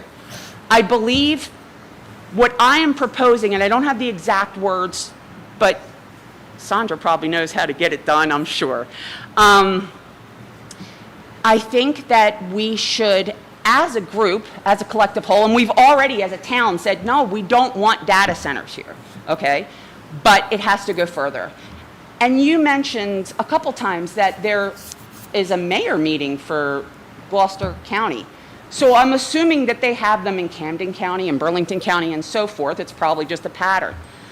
I say, as Monroe Township, we come up with something, look, that we want to send to the governor saying, the citizens of Monroe Township, led by Mayor Wolf, okay, if you're the one taking it forward, are asking for a moratorium, just like the Pinelands Alliance is, okay? But I think all of the residents do. It's great that an environmental agency is doing that, but we need more than that. Because most governments just plow right over anybody and just, oh, tree huggers, and they ignore them. They need all of us to say it. The governor cannot back down if everyone in New Jersey is united, okay? What I am calling for is that this mayor starts, Monroe Township starts it. We write up something and you take it to the Gloucester County Board, or mayor meeting, or whatever you guys call it, okay? Bring it to the other mayors of Gloucester County. Bring it to them and say, this is what we propose to do. We're asking you guys to join us. And then if they do, and I hope they'll do what's right, take it, Gloucester County, show an example to Camden County, Burlington County. We started banning data centers and now other towns are already doing it. We're setting an example. I said months ago that we have a chance to be on the front lines of this and to set an example for everyone else in New Jersey, the rest of the country, and the world, in case you guys remember any part of what I said. Now this is the next step. We banned it here. I know you can't talk about it, and maybe you can't even say anything tonight. That's fine. I'm getting it out there. I say Monroe Township as a whole brings it to Gloucester County, and then hopefully Gloucester County will fall in line and bring it in Burlington County. And if all of South Jersey brings it up there to her, how's she going to deny it then? So I could tell you this, I serve as the president of the Gloucester County Mayors Association. Okay, And cool. and when I took that position in January, I was committed to making an impact in Gloucester County with the entire Mayors Association. And understand there are Republicans and Democrats that all sit on there. But we are, I'll say we are nonpartisan when we're in those meetings. And one of the big things that we've been doing is taking key pieces of legislation that are proposed by our state legislators, and we are sending letters to the state legislators telling them that we either support the bill or we do not support the bill as a overall Gloucester County Mayors Association. This has been discussed at our meetings previously, data centers obviously, and some municipalities actually leaned on us that are now banning them in Gloucester County to see how we were doing it, because we were kind of one of the first besides Vineland. So we've had many discussions on this. We have communicated with state legislatures, specifically about moratorium and things like that. There are several proposals at the state level, but they have to go through their legal process there. They go through the state assembly, and then they go through the state senate, or vice versa. It has to go through both portions, and then it will go to the governor for signature ultimately. That's how state laws are legislated. Either an assemblyman will propose one, or the Senate will propose one, and they cross over, and then once it passes both houses, then it goes to the governor for signature. So I know there's at least 5 pieces of legislation regarding data centers. I don't believe there's a moratorium proposal at this point. I don't know why, but I'm being told that they are not going to go the moratorium route. I don't know if that changes or not, but it has definitely been discussed. All right, cool. I'm glad it's being discussed. Now, back to what I said. I think, and now knowing that you're the head of the Mayor's Association in Gloucester County, then I'm emphasizing this even more so. I think that there's no thing specifically on a moratorium. A group, Gloucester County, we want a moratorium. That's what I'm saying. We need that. You're saying, I don't know why. Well, could you find out? Well, I believe there's a legal reason, is what I was told by a state legislator. Keep in mind also, when you say like Camden County and other counties get involved, the legislators that represent Gloucester County, some of them also are in Camden County, so they represent a portion of Gloucester County and a portion of Camden County. They also represent, certain legislators represent a portion of, I guess it would be Salem County and Gloucester County. So there are multiple counties that these legislators, so they are bringing it up. And, you know, from my understanding, obviously, we all know in southern New Jersey that the north usually has most control, right? We've had one or two governors in the state of New Jersey that came from the south. The north usually controls those elections, unfortunately. With that being said, Until now. the southern legislators do get together to try, when we want something in southern New Jersey, they go and fight as a team. I can assure you that. I've seen it. I know it's being done. So to your point, when we contact those legislators, they try to band with all the southern Jersey ones, and obviously they need some support from the north to get things pushed through and get things passed. They are working on things. Again, I know there's several pieces that were proposed, even by some of these legislators in our area. I will try to get you an update on where those bills are, but again, sometimes government is slow and it's a process. They have to go through several committees in the Assembly, they got to go through several committees in the Senate, then it gets called for a final vote in both, and then it goes to the governor if it passes both. So it is a process, unfortunately. Yes, I know, but, and, yeah. We're I know pushing. There's a process. with So to answer your government. question, we That's are the pushing. moratorium. And what I'd hope that, I'm asking you, as our mayor, to bring to the mayor group, okay, the next time you guys get together for a gathering, to bring up a moratorium. Not just go, well, I'm not sure why No, there's not it's- a moratorium, and there must be I think there's a legal reason. I think there's a legal, why haven't you looked into why? That's my question, and you know what? No, that's okay. You don't have to answer that, and I'm not going to waste any more time. I'll answer it. No. I want to tell you, so it's been brought up with a state legislator about the moratorium. And what we were told was that there is legal reasons why they can't put a moratorium in. So, Okay, look, I'm sorry. Maybe it's the way my brain's wired, but I don't just go with someone saying, oh, there's a legal reason. I go, oh, okay, and walk away. I'm not going to do, I want to know what the legal reason is. Then I And would- I think you should want to know that too. And what I'm asking is for Gloucester County to put in for a moratorium and lead that. I want us to start small and go, hey, we want it too. We're requesting it. So are they. So are they. So are they. Okay? I'm saying we all, listen, this is how we got this done here.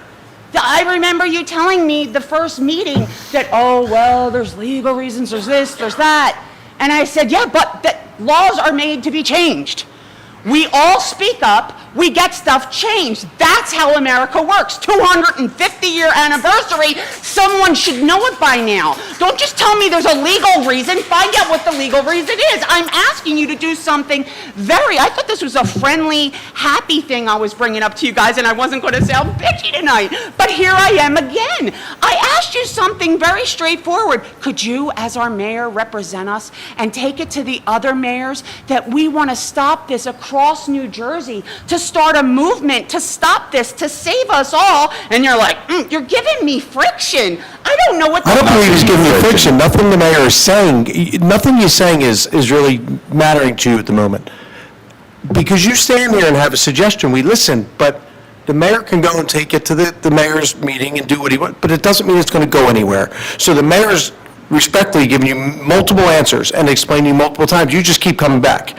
Oh, So I keep coming just- back because I asked for something nice, and... Well, you want to hear what you want to hear. I don't think a grown man needs you to defend him. Oh, it's not I'm talking to the defending. It's mayor. not defending. Yes, it is. You're explaining his situation, and you're also telling me what I'm doing. I'm just trying to I asked for something, and the mayor said, I'm asking for the mayors of Gloucester County to do this. I didn't hear a reason why he could not. He said there is legislation that that is out there, and things are slow, and I think there's a legal reason. He's not sure why that's not going through, but I wasn't given, yeah, I think that's a good idea, or maybe we'll do it, or he's not even telling me that Ms. he's not going to do it, then or you're not why listening. you're not going to Then do you're not it. listening, because I said... I am listening, I sir. said that we discussed it with a state legislator. I stated that. We discussed a moratorium with them.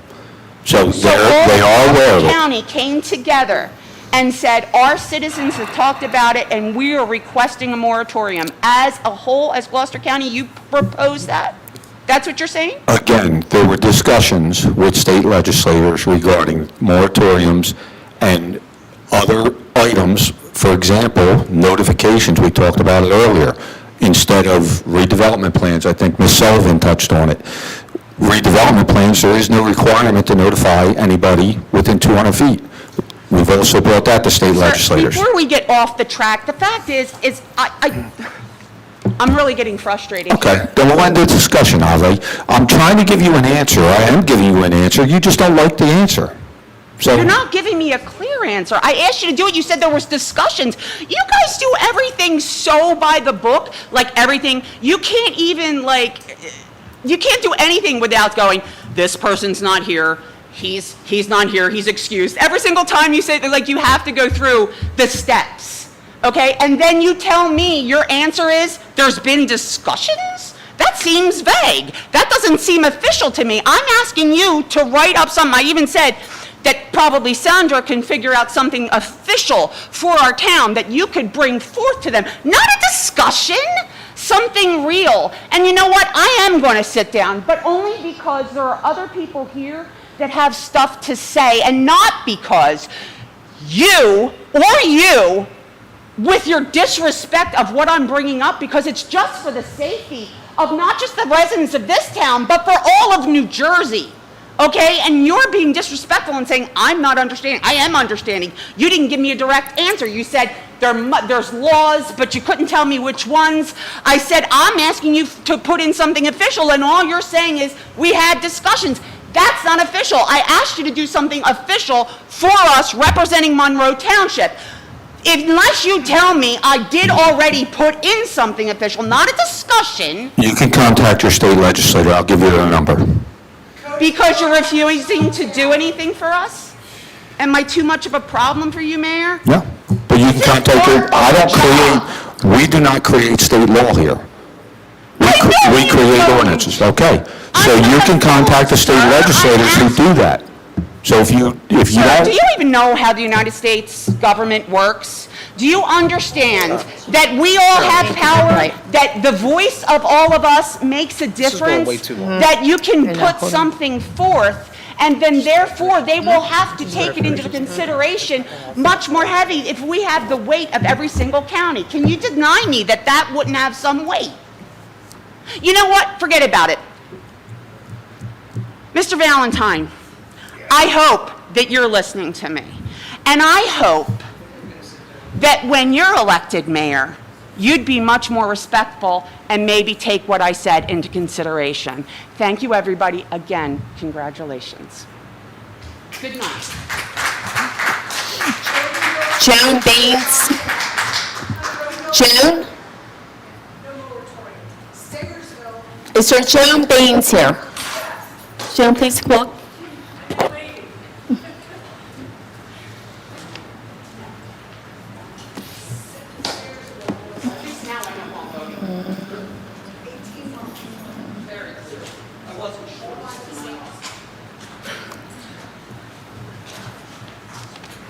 Hi.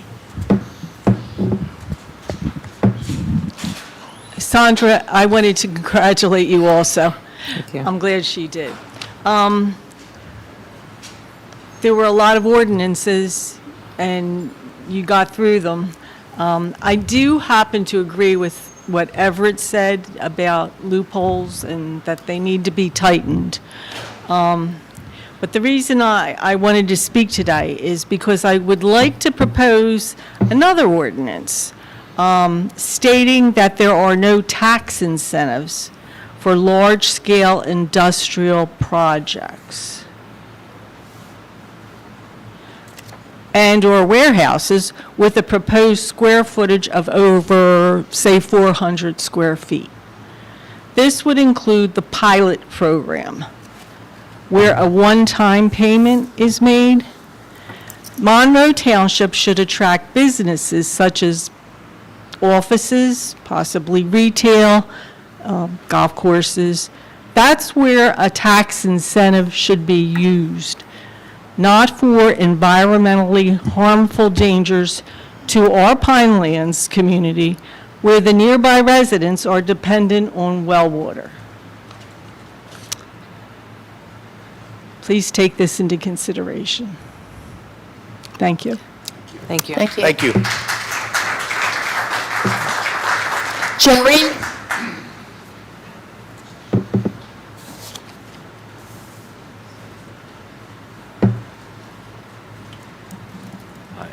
Jerry Lodge. I live on Tuckahoe Road in Williamstown, right across the street from Beach Country. Some of you know, the mayor knows Mr. Rossi. I've spoken to Mr. Rossi before about issues that I've had with Beach Country since they started, and some of them have been resolved, and some of them I've just learned to live with. But I still have one issue. When I went to the very first, I guess it was a zoning meeting when Peach Country was proposed to be built, and I remember Steve Smith, who was the owner, saying he wanted to be a good neighbor. Well, I'm right across the street from him, and I don't feel that he's been a very good neighbor. Peach Country sells mulch, stones, soil to contractors and individual people who come in with their pickup trucks with dragging a trailer behind them. They load it up. The trailers usually are open-sided, and a lot of them come out of the driveway uncovered, and they make a left turn out of their driveway in front of my house, and not always, but often spill or dump mulch, stones, wood chips, sometimes firewood, which I collect, in front of my house, in the street and on the shoulder of the road. It used to be I would walk across the street. I had a better relationship with the people over there originally, and I would ask them if they would, you spilled some mulch, would you come over and clean it up? And sometimes that worked, sometimes it didn't. Sometimes they sent someone over, and sometimes I just went out and did it myself.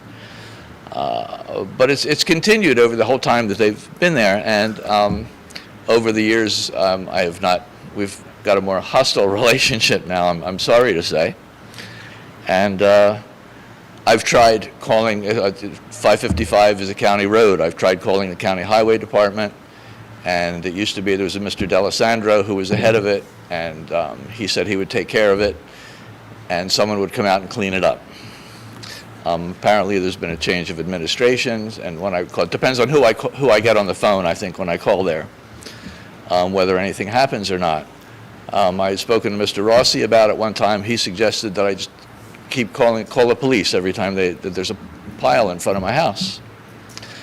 The police have come, and they're very prompt, they're very courteous, they're very sympathetic, but they go across the street, and apparently the letter of the law says that it's the owner of the trailer who's responsible for if there's a spill.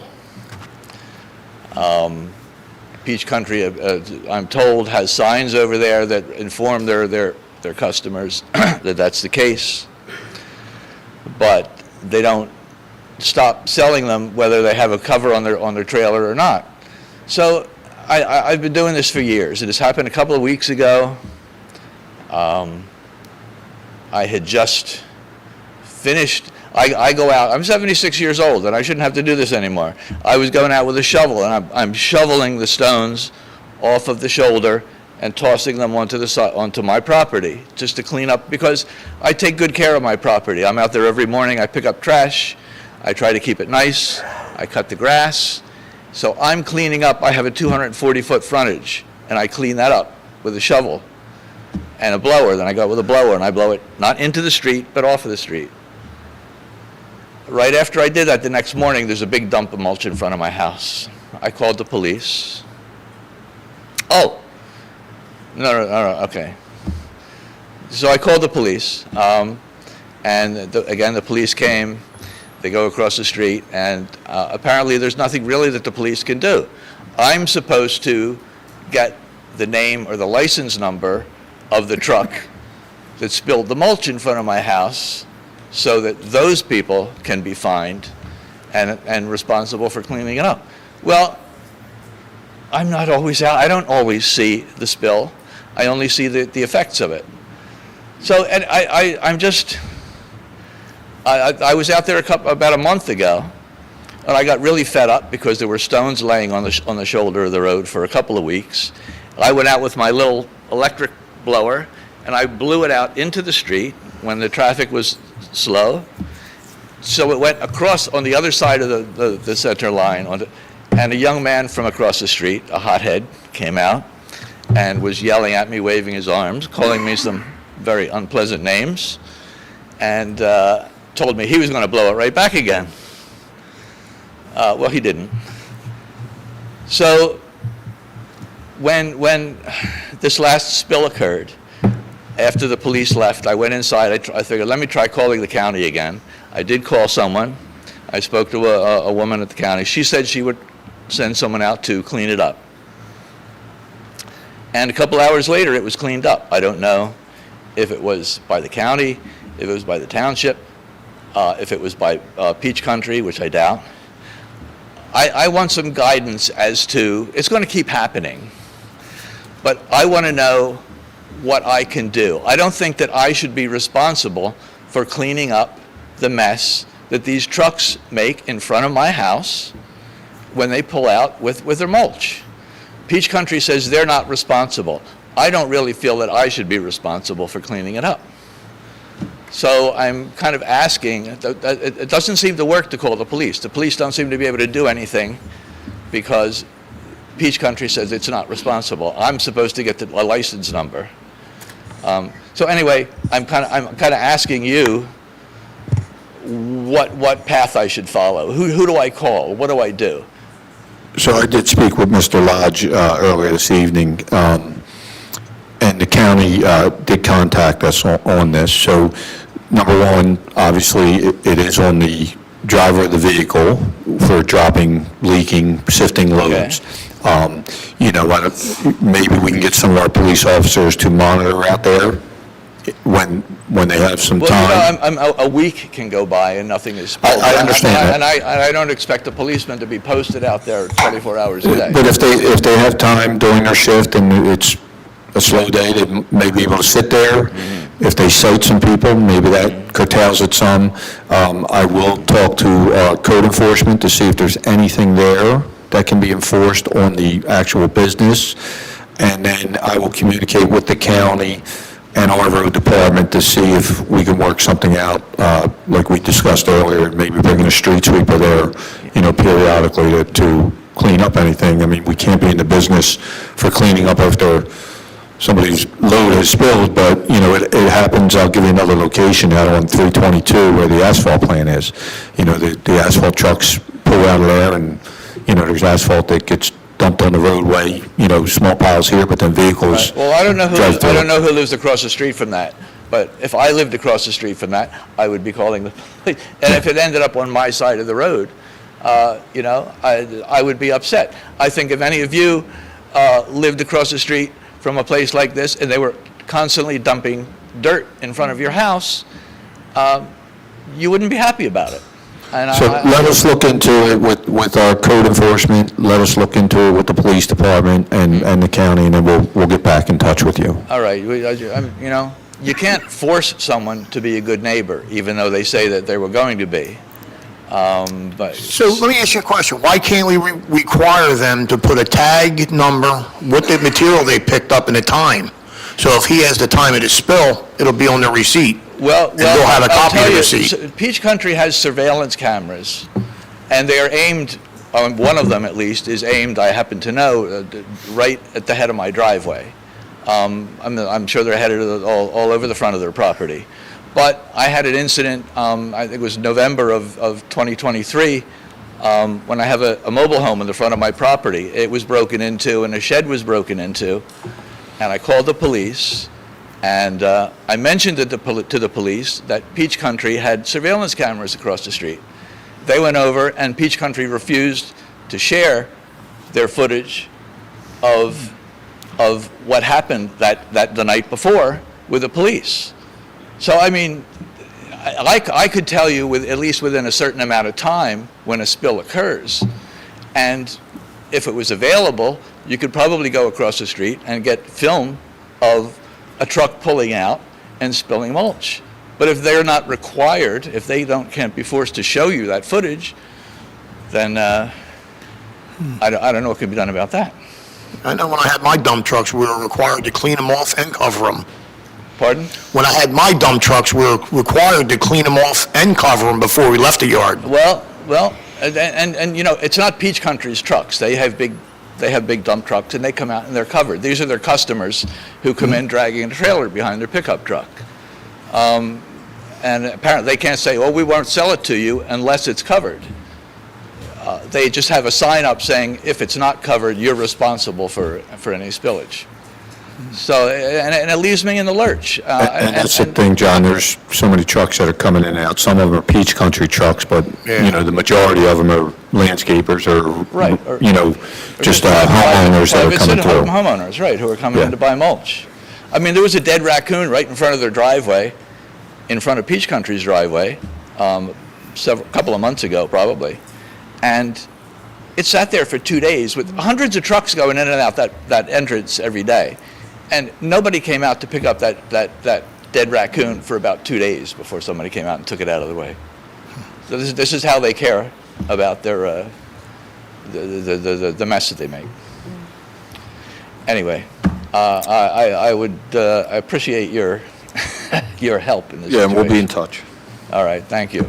Thank you. Thank you, Jerry. Fernando?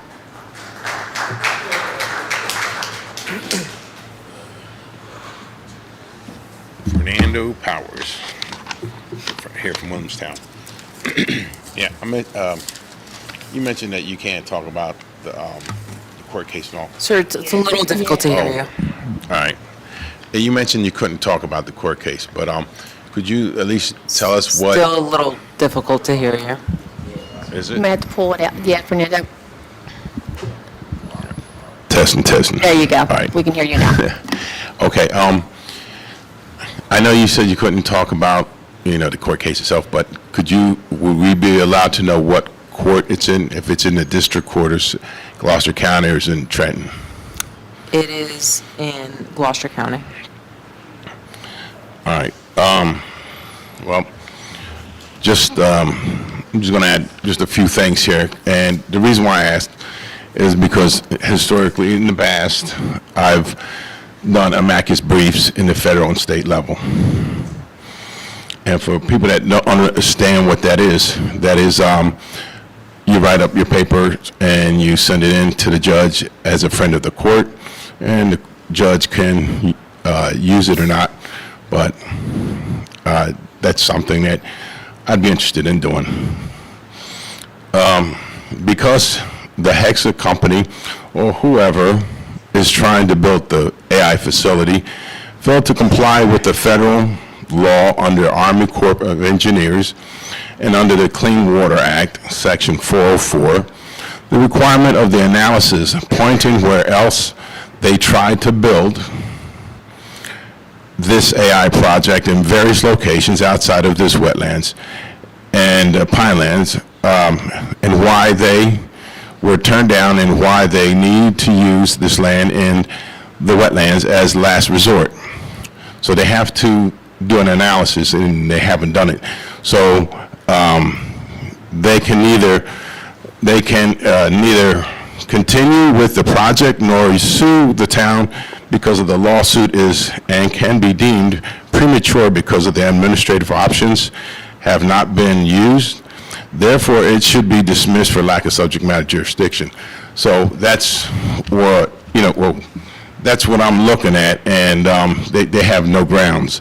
So they can name a big number and they can say they can sue, but because they haven't met all the administrative options or avenues that they were supposed to do, I don't see them getting a penny. So that's what I have. And so, but yeah, a lot of this information that these other folks brought up that could be useful, yeah, if they look up what a Mac's brief is, they can certainly submit something to the judge as a friend of the court. So that's all I got. Thank you, Mr. Just trying to help out the town so we don't lose a penny. Thank you, sir. Thank you. Sharon Clark.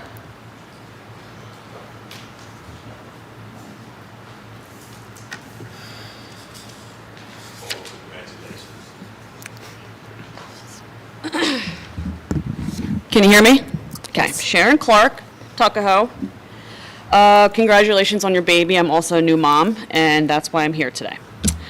I had a baby about a year and a half ago, and he is planning to go to Whitehall Elementary School. Whitehall Elementary School is, do we know how close that is to where the data center is going to be? Approximately? How close? Do we know? This is a question. It's under half a mile. Okay, so obviously the school is going to have public water usage. We know for a fact through all the data centers in the country right now that they do tap into our water and our aquifers.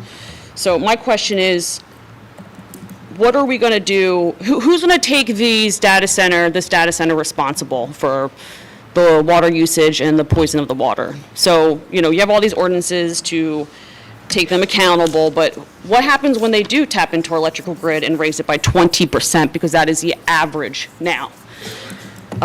Who's going to be responsible to hold them accountable, honestly? Because this is a multi-billion-dollar company, and you think that our police department is going to be able to do anything about this? This isn't just about water. It's about air pollution. It's about vibration. A couple months ago, I was here, and a person was talking about vibrations causing early onset dementia and Alzheimer's. Are we not worried about these things? This is not like a big deal. We should be talking about this all the time. The vibrations, the air pollution. Do you know who's at risk for the air pollution? The elderly. There's a lot of elderly here. No offense to anyone, but they are going to be poisoned by the air. Children, pregnant mothers are going to be poisoned by air. I plan on having another baby. I'm going to get emotional because I'm so scared for our children right now. There's a lot of pregnant women in my neighborhood, and knowing that the air pollution will be affecting their pregnancy and the moms alone should be terrifying for everyone. The elderly, anyone with respiratory issues should be scared here. On average in the U.S., the average electrical bill goes up to 20%. Now, you're saying that these aren't going to tap into our electrical grids, but we all know they're going to, just like they're going to tap into the aquifers and the wells. We already know this. There's no one's going to be holding these people accountable because it's still happening all over the country. So I'm coming here to you as a new mom, just like you, and I plan on having another baby. But I'm not going to be able to have another baby if I know that the air I'm breathing is going to affect my child. Okay? Now, I know I'm sure there's lots of pro-life people here, right? Okay. So let's think about that. The children and developing fetuses and pregnant people, the elderly, the air pollution alone. What are we going to do about that? There's nothing you can do about the air, right?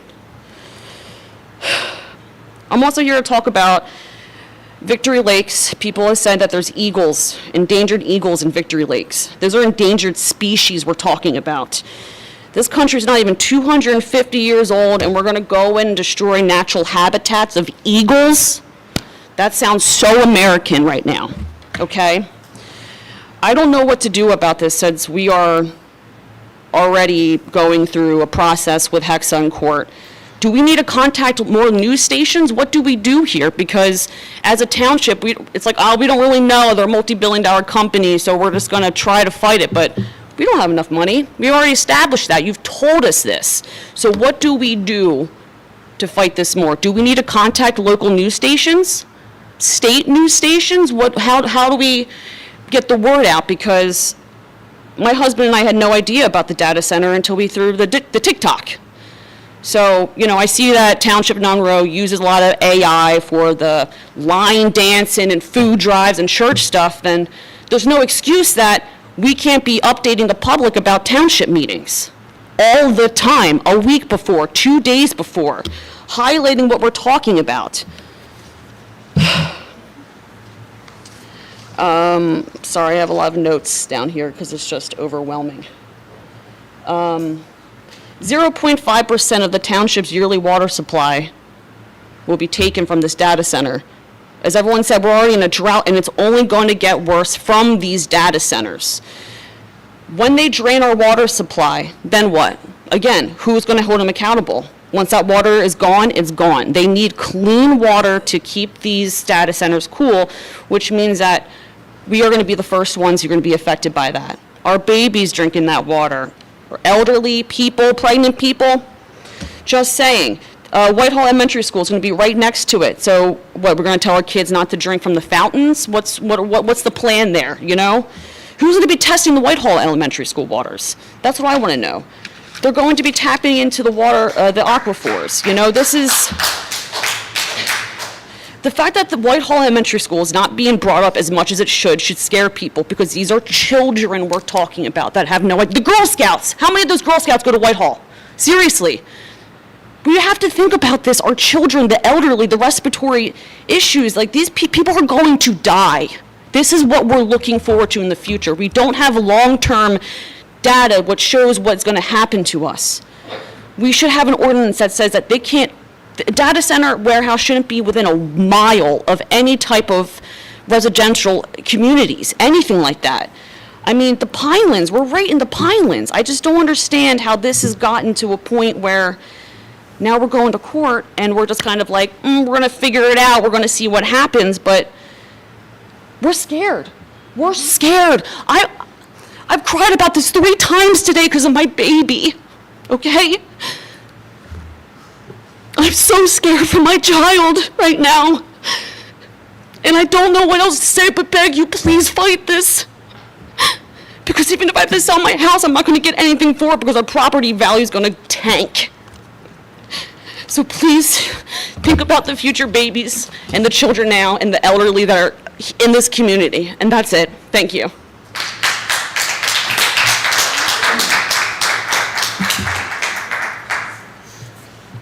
Mark Just for the record. Posonsky, for the record. Hello. Hello. Good evening, council. Praise be Jesus Christ, now and forever. Congratulations to Mr. and Mrs. Grace. And the data centers are not for emojis, they're for mass surveillance. One interesting thing is if you look up 2019 to the present, you look at how data centers have escalated in number and how the water supply in our country has been unbelievably decreasing in the supply that we have. It's interesting how the media is not talking about the lack of water and the drought. But I'm really here to talk about flock cameras. And from my understanding, Williamstown, thank God, does not currently have flock cameras. So a couple months ago, council made a comment that they really didn't have a lot of knowledge on data centers when it was presented to them. And I don't know if council has any say in flock cameras or the police department, but I'm putting this on record because start doing your research on the flock cameras. They go hand in hand with data centers and mass surveillance and 15-minute cities. And people at home can research Peter Thiel, Palantir, and check out Dialog, D-I-A-L-O-G. But this is real. And every plan starts with some kind of a conspiracy, and you can say it's a conspiracy theory, but it's not even a conspiracy theory. The information's out there. But anyway, Peter Thiel, Palantir, and Dialog. And the council must educate themselves on flock cameras. So it's kind of interesting because Mayor Wolf knows that I was in a situation in February. Somebody stole my truck, and they were put in county jail. But the point is, we don't need flock cameras to assist the police, because the guy that stole my truck, when he went to jail, the judge ordered zero restitution. He destroyed my truck, he destroyed the engine. So my point is, I don't think we need to have flock cameras to catch criminals stealing cars when the county judge is not going to order restitution on a criminal because they don't want to make it hard for him, was the reason I was told. So anyway, I'm putting that out there. And the last thing is, if Mr. Lodge is okay with the police sitting in his driveway, is that something that the police would be able to do? Like, not like all day long, but if you have like somebody that can like sit there for a little bit, is that an option? Again, I don't want to speak for the chief of police or the police department. You know, they have different tactics that they use, manpower, depending on call volume, things like that. But when they do have target areas that are seeing issues, whether it be somebody dropping, you know, mulch on the street or speeders, they will assign officers in those downtimes to address those areas of concern. And that's what to do. Now, whether they sit on the street, sit in somebody's driveway, you know, and if Mr. Lodge is open to that, we can relay that to the police department, and I'm sure they'll reach out to Mr. Lodge. That'd be good. All right. Thank you for your time. Thank you.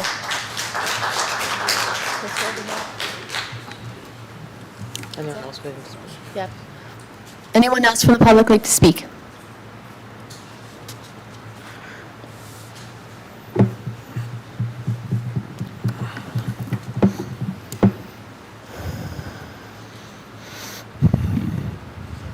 Good evening, Mayor, members of council.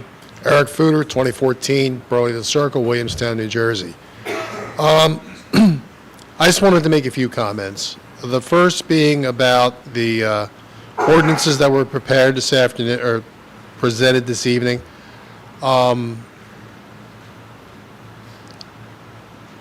Having the shortcomings or the improvements to an ordinance pointed out in that bulk makes me concerned, and I'll tell you why. Because you can make changes to ordinances. Apparently, another person mentioned there were multiple loopholes. Ordinances are living documents. You're not going to get everything covered the first time out. That's just not the way it works. My recommendation is that this council pass the ordinance as written and improve it as you go. There's going to be improvements all along the lifetime of the ordinance. It's the way every ordinance works. You know, trying to nail every single detail down, you end up with no ordinance because it can never get out of committee. Okay? That's the only point I want to make with that. The other point I'd like to make was concerning the greens. A month and a half ago, Councilman Heverly went out to the greens. I accompanied him and was there with him when we did the walkthrough. And the things that first off, let me back up and say one thing about myself. I'm a certified municipal construction inspector. Believe me when I tell you, I know what I'm looking at when I go out on an inspection. I don't claim to be a professional engineer. You know, I'm not. But I'm a licensed wastewater collection system operator with 17 years of experience. I've been deposed as a professional witness, and I went out there with the councilman to look at this site. The first part I looked at was the pond at the front. Well, actually, yeah, that's the front of the facility. It's not connected to the stormwater system. It's simply a decorative feature. And one of the issues was that the water is percolating into the ground. Well, the water is percolating into the ground because the water level is higher than the liner. So it's just overflowing and going in. In addition, you have evaporative loss. The way they handle it is there's a well that tops off the pond. So it's a matter of somebody going out and flipping the switch, turn the well on to solve that problem, which the councilman and I discussed that with the HOA members, and they're, oh, okay, Eric, that's fine. Is that the one that the liner's too short? Is that what you're talking about? Yeah, they're actually, I don't know if the liner's too short. I can tell you when the water level reaches the top of the liner, you don't have any more loss. Yeah, that's, Joe, that's But- what he's talking about, the greens, right? The liner's 41 inches, supposed to be 60. The liner's 60 inches from the bottom of the basin, and then there is a difference in elevation that's meant to account for Right. the liners. Right, then it's short, the liner. They found out the liner was short in that basin. No, Because it measured at 41, and it was supposed to be 60. So there's still a difference No, in what there was was- in water. the water level from the bottom of the basin, to the water level was 42 inches that we measured. But there was, if you go out there, there's, when it gets below a certain point, you will see a sand layer. Mhm. That sand layer is on top of the liner. So if you see sand, there's not enough water in the liner. If you don't see any sand, the pond is at the proper elevation. This is the So, yes, and as I said, But earlier they said that the liner was 41 or 42 inches. It was supposed to be 60. It was short. No, the height, the depth of the water was 42 inches. The liner was 60 inches.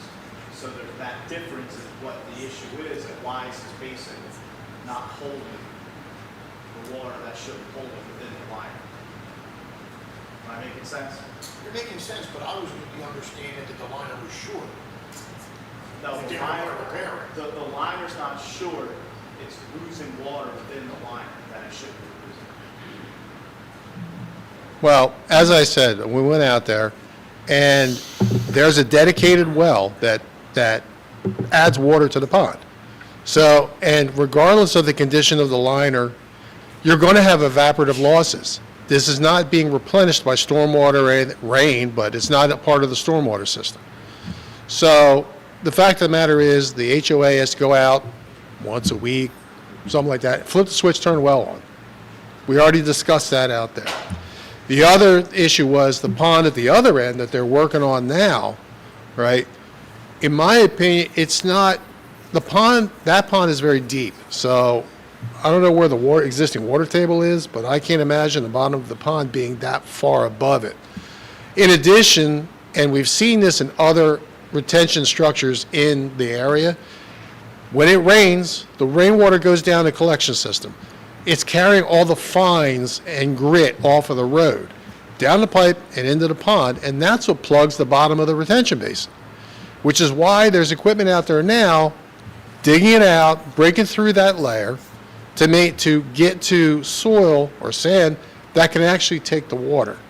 Once that's accomplished, now it works.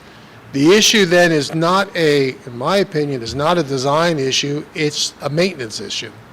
Every so often, I'm just going to throw a number out, every couple of years, every other year, you got to run out there and you got to maintain the basin.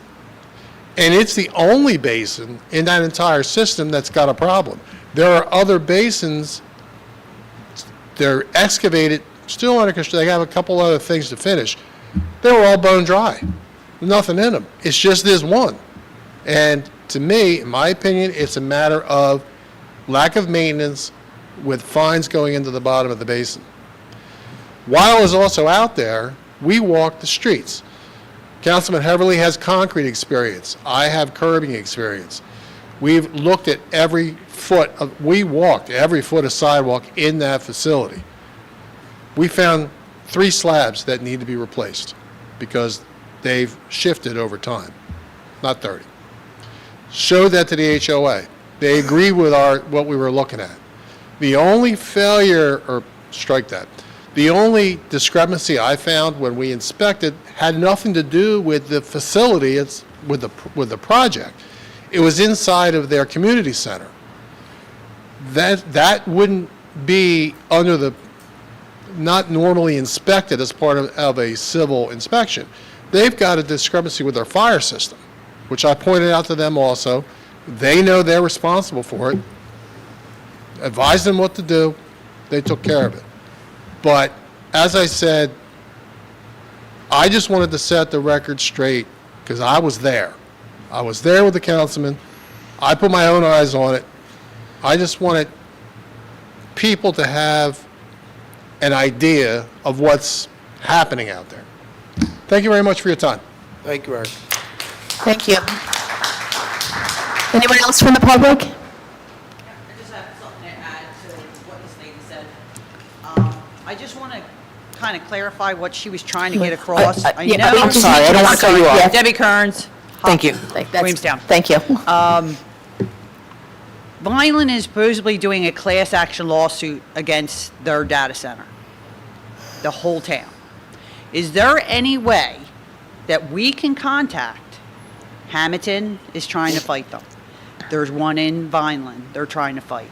There's one in, I believe, Greenwich area they're trying to fight.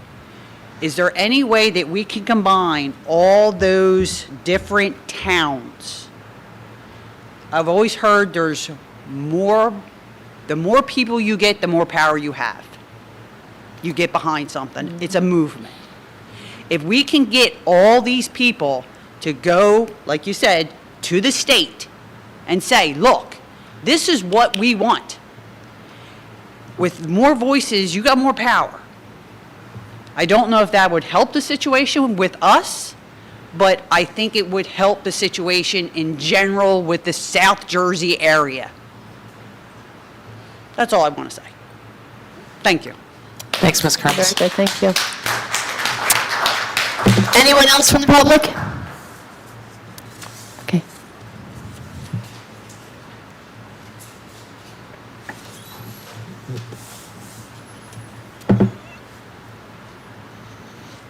Good evening, Ken Beatty, Monroe Township resident. I'm looking at the NJ.gov website just now. And I'm speaking in regard to the representation of Monroe Township against the Hexa lawsuit. Has the Honorable John W. Trimble representing the township in the lawsuit, but I believe it was mentioned there's an outside law firm that's been retained to represent the township? I don't know what lawsuit you're looking at, sir. Oh, I'm sorry. What's the docket number on the lawsuit you're looking at? I don't have a docket number. So how are you looking It's at? a $300 million lawsuit regarding the data center. Okay. Well, I can tell you that's incorrect, What's incorrect? that Mr. Trimble is representing the township. Okay, it was mentioned that there was an outside firm Correct. hired. What is that outside firm, the name of that outside firm?